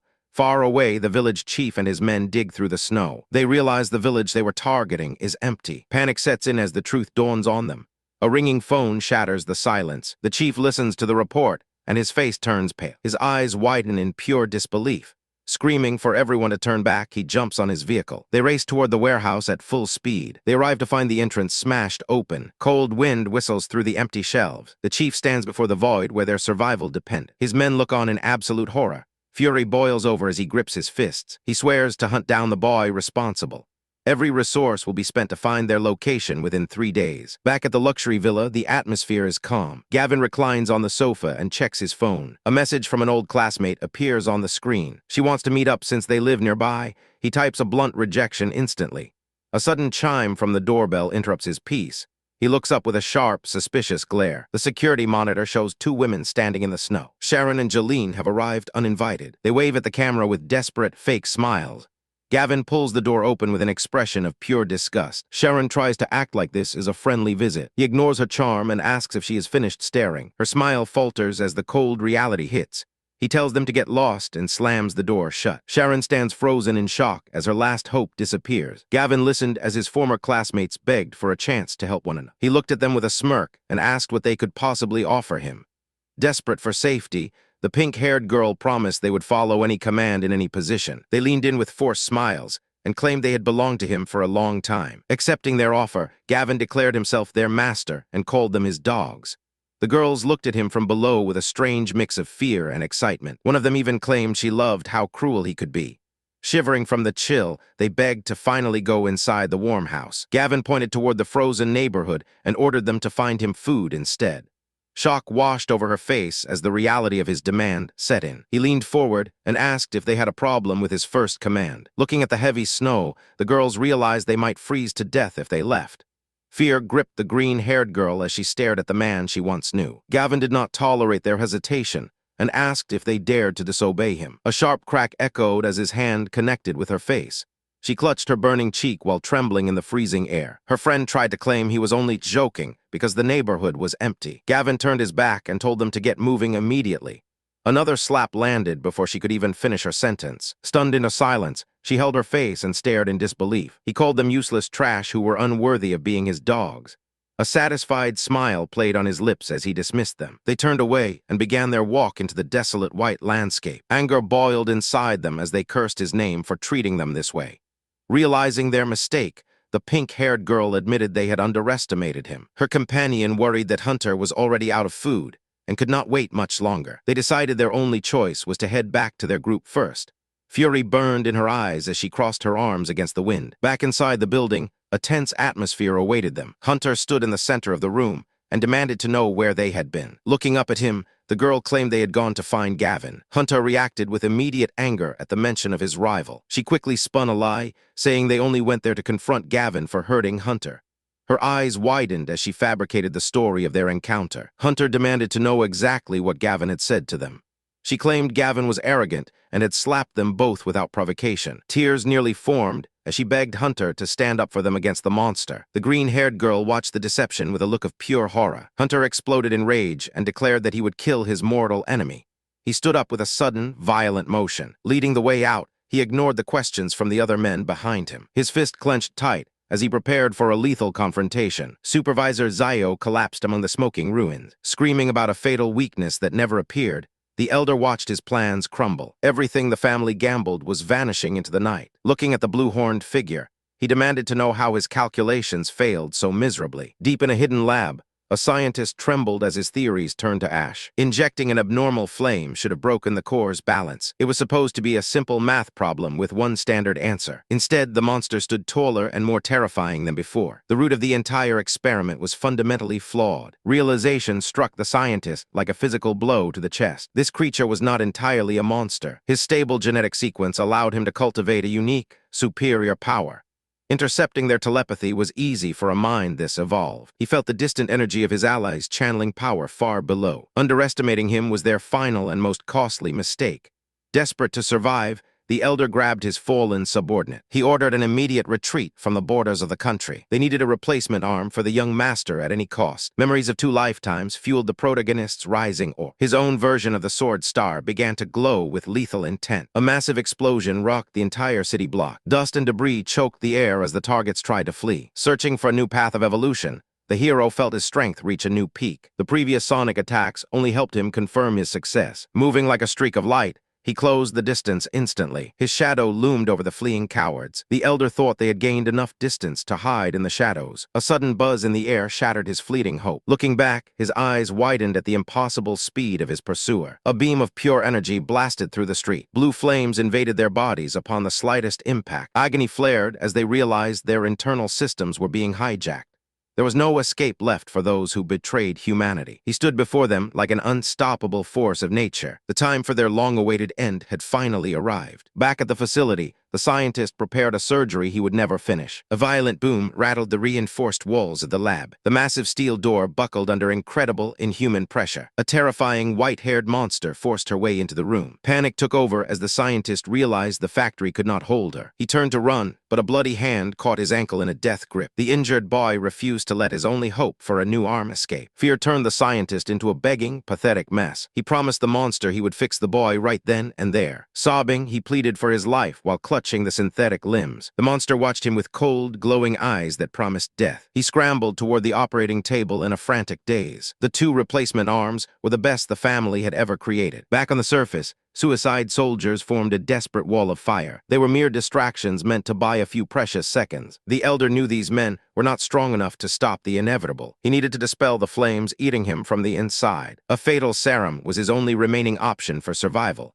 He pulled the glowing syringe from his inner coat pocket. Promising to save the family bloodline, he looked at the boy in his arms. The family had to continue no matter the cost to his soul. His gaze hardened with a sickening and cold resolve. Suddenly, he called the boy a useless, good-for-nothing bird. He stabbed the needle directly into the child's neck without hesitation. The boy was now nothing more than an ember to be burned for a getaway. Light exploded from the victim's eyes as his life was cruelly sacrificed. Angry neighbors hammered on the gates of the reinforced villa. They screamed for Gavin to open the door and face them. Inside the security room, a surveillance monitor showed half the neighborhood had arrived. Gavin stared at the screen and called them nothing but a disorderly mob. A cold smile touched his lips as he enjoyed their desperation. Outside, the crowd looked ready to tear the building apart. An old man stepped forward and pointed an accusing finger at the cameras. He shouted that Gavin was a selfish bastard for not sharing his food. His companion offered to go out and teach the crowd a lesson. Holding a high-tech sniper rifle, Gavin told him there was no need to step outside. The weapon hummed with blue energy as he prepared to fire. The old man continued his tirade and called Gavin a coward hiding in a hole. His face twisted with rage while the people behind him watched in silence. Dozens of voices joined in, demanding he hand over his supplies for the common good. They threatened that he would not be able to live in the neighborhood anymore. Watching from the sidelines, Hunter asked if the boy would actually come out. He knew that if Gavin emerged, the mob would kill him instantly. Hunter felt brilliant for turning the entire community against his rival. A thumbs-up signaled that the plan was working perfectly.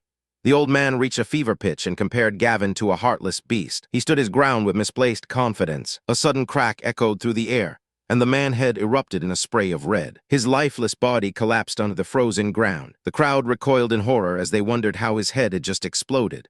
On the balcony, Gavin admired the accuracy and power of his new rifle. Smoke drifted from the barrel while the weapon glowed with power. Panic rippled through the survivors as they pointed toward the roof. They realized with terror that Gavin was actually willing to shoot them. Looking down at them, Gavin warned that they had pushed their luck. He aimed the rifle again and told them all to scram. Another elder stepped up and shouted that murder was a capital offense. He urged the crowd to stay brave, because one man could not possibly kill them all. Desperation fueled their rage as they prepared to storm the gates. Their faces twisted with hunger and greed. Leading a desperate charge, the man told everyone to follow him into the fray. He screamed that they were going to die of starvation anyway.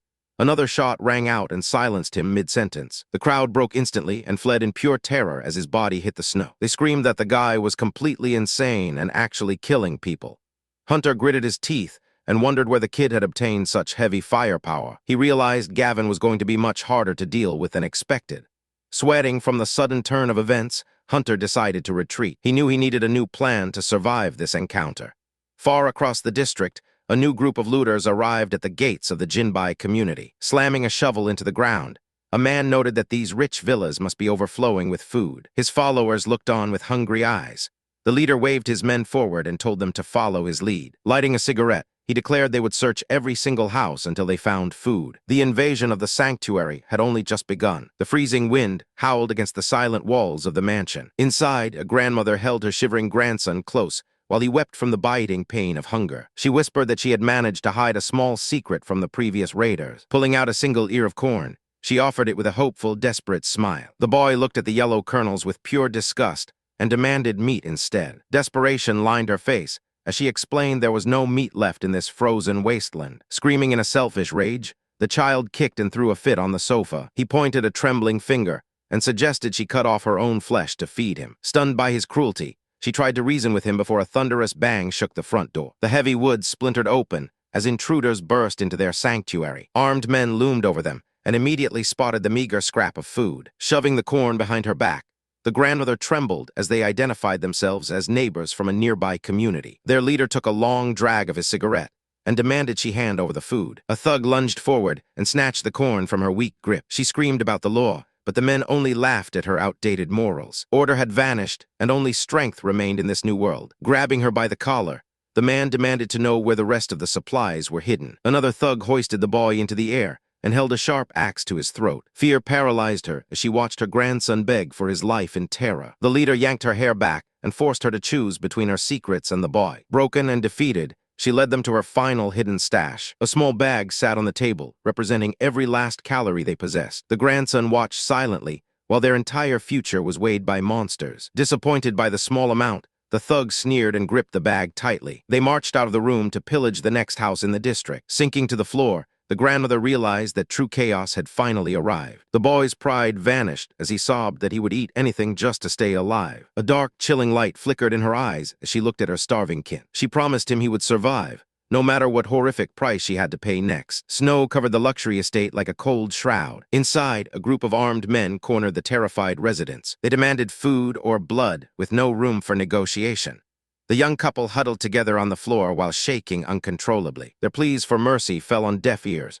A heavy axe gleamed under the dim lights. It swung down with terrifying speed. Zhu Dazhai claimed he never left empty-handed. If they had no food, he would take a limb instead. A sickening splat echoed through the room as blood sprayed the floor. Desperate messages flooded the neighborhood group chat instantly. People begged for help against the brutal invaders.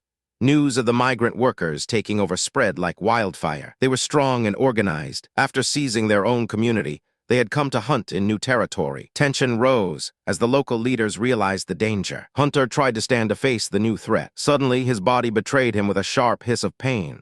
Sweat poured down his face as he gritted his teeth. His companions watched in horror as he struggled to remain upright. The bandage on his leg was soaked in fresh blood. He cursed Gavin for the injury that still refused to heal.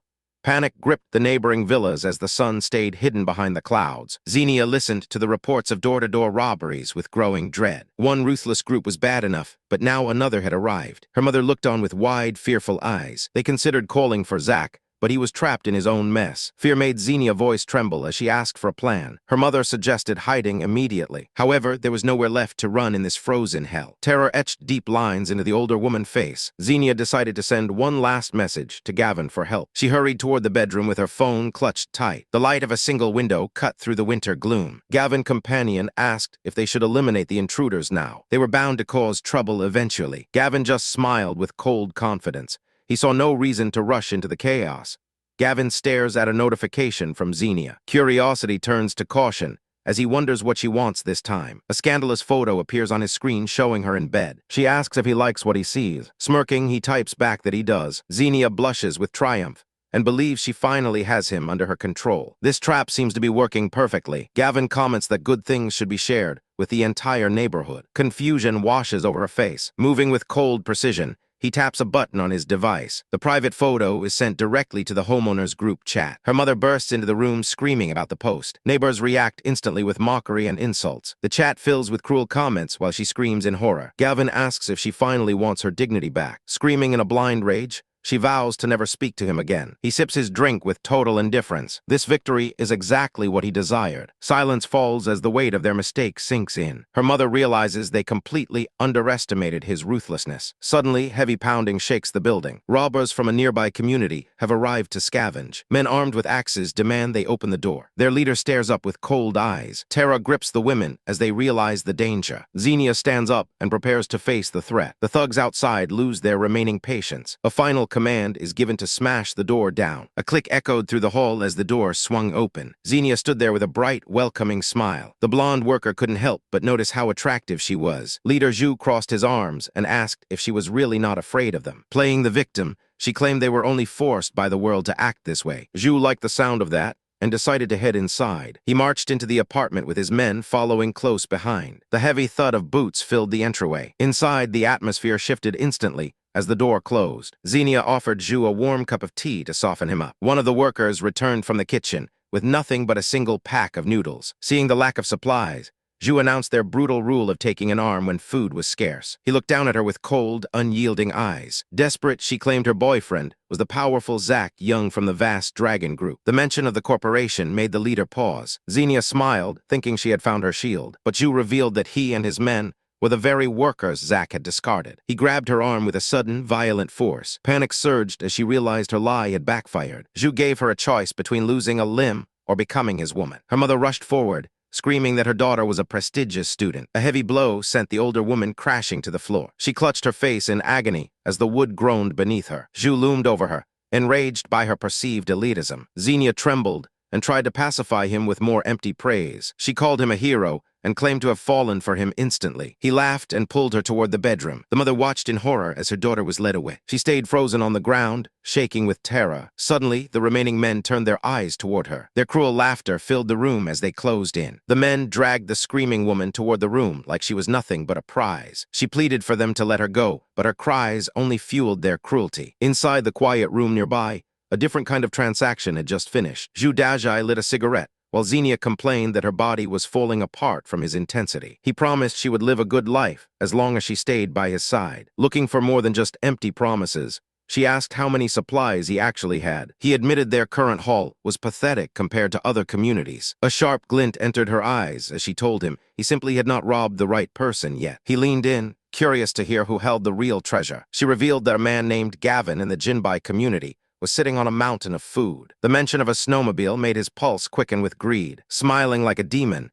she urged him to take what belonged to the rich. He stood up instantly, fueled by the thought of a massive score. They arrived at the snowy outskirts, where the target finally came into view. Pointing toward the massive villa, Xenia confirmed that was where the hoarder lived. He ordered his men to move out and seize everything. A sudden shout stopped them in their tracks before they could reach the gate. A man stepped forward and identified himself as the local boss named Hunter. He warned them that this community was his personal turf, and they were crossing a line. Zhu Dazhai scoffed at the threat and prepared for a bloody confrontation. Hunter gripped his weapon, refusing to be seen as a pushover in front of his crew. Just as the two groups were about to clash, Xenia screamed for them to stop. She threw herself between the armed men to prevent a useless massacre. Looking at both leaders, she explained that they shared a common enemy. She suggested that they join forces to crush Gavin and split the spoil. The logic of her betrayal was simple and promised riches for everyone involved. Hunter smiled, realizing that working together was the fastest way to break into the villa. The group finally arrives at the massive gates of the estate. They stand in the snow and stare at the target mansion. One man warns the leader about the homeowner's hidden weapons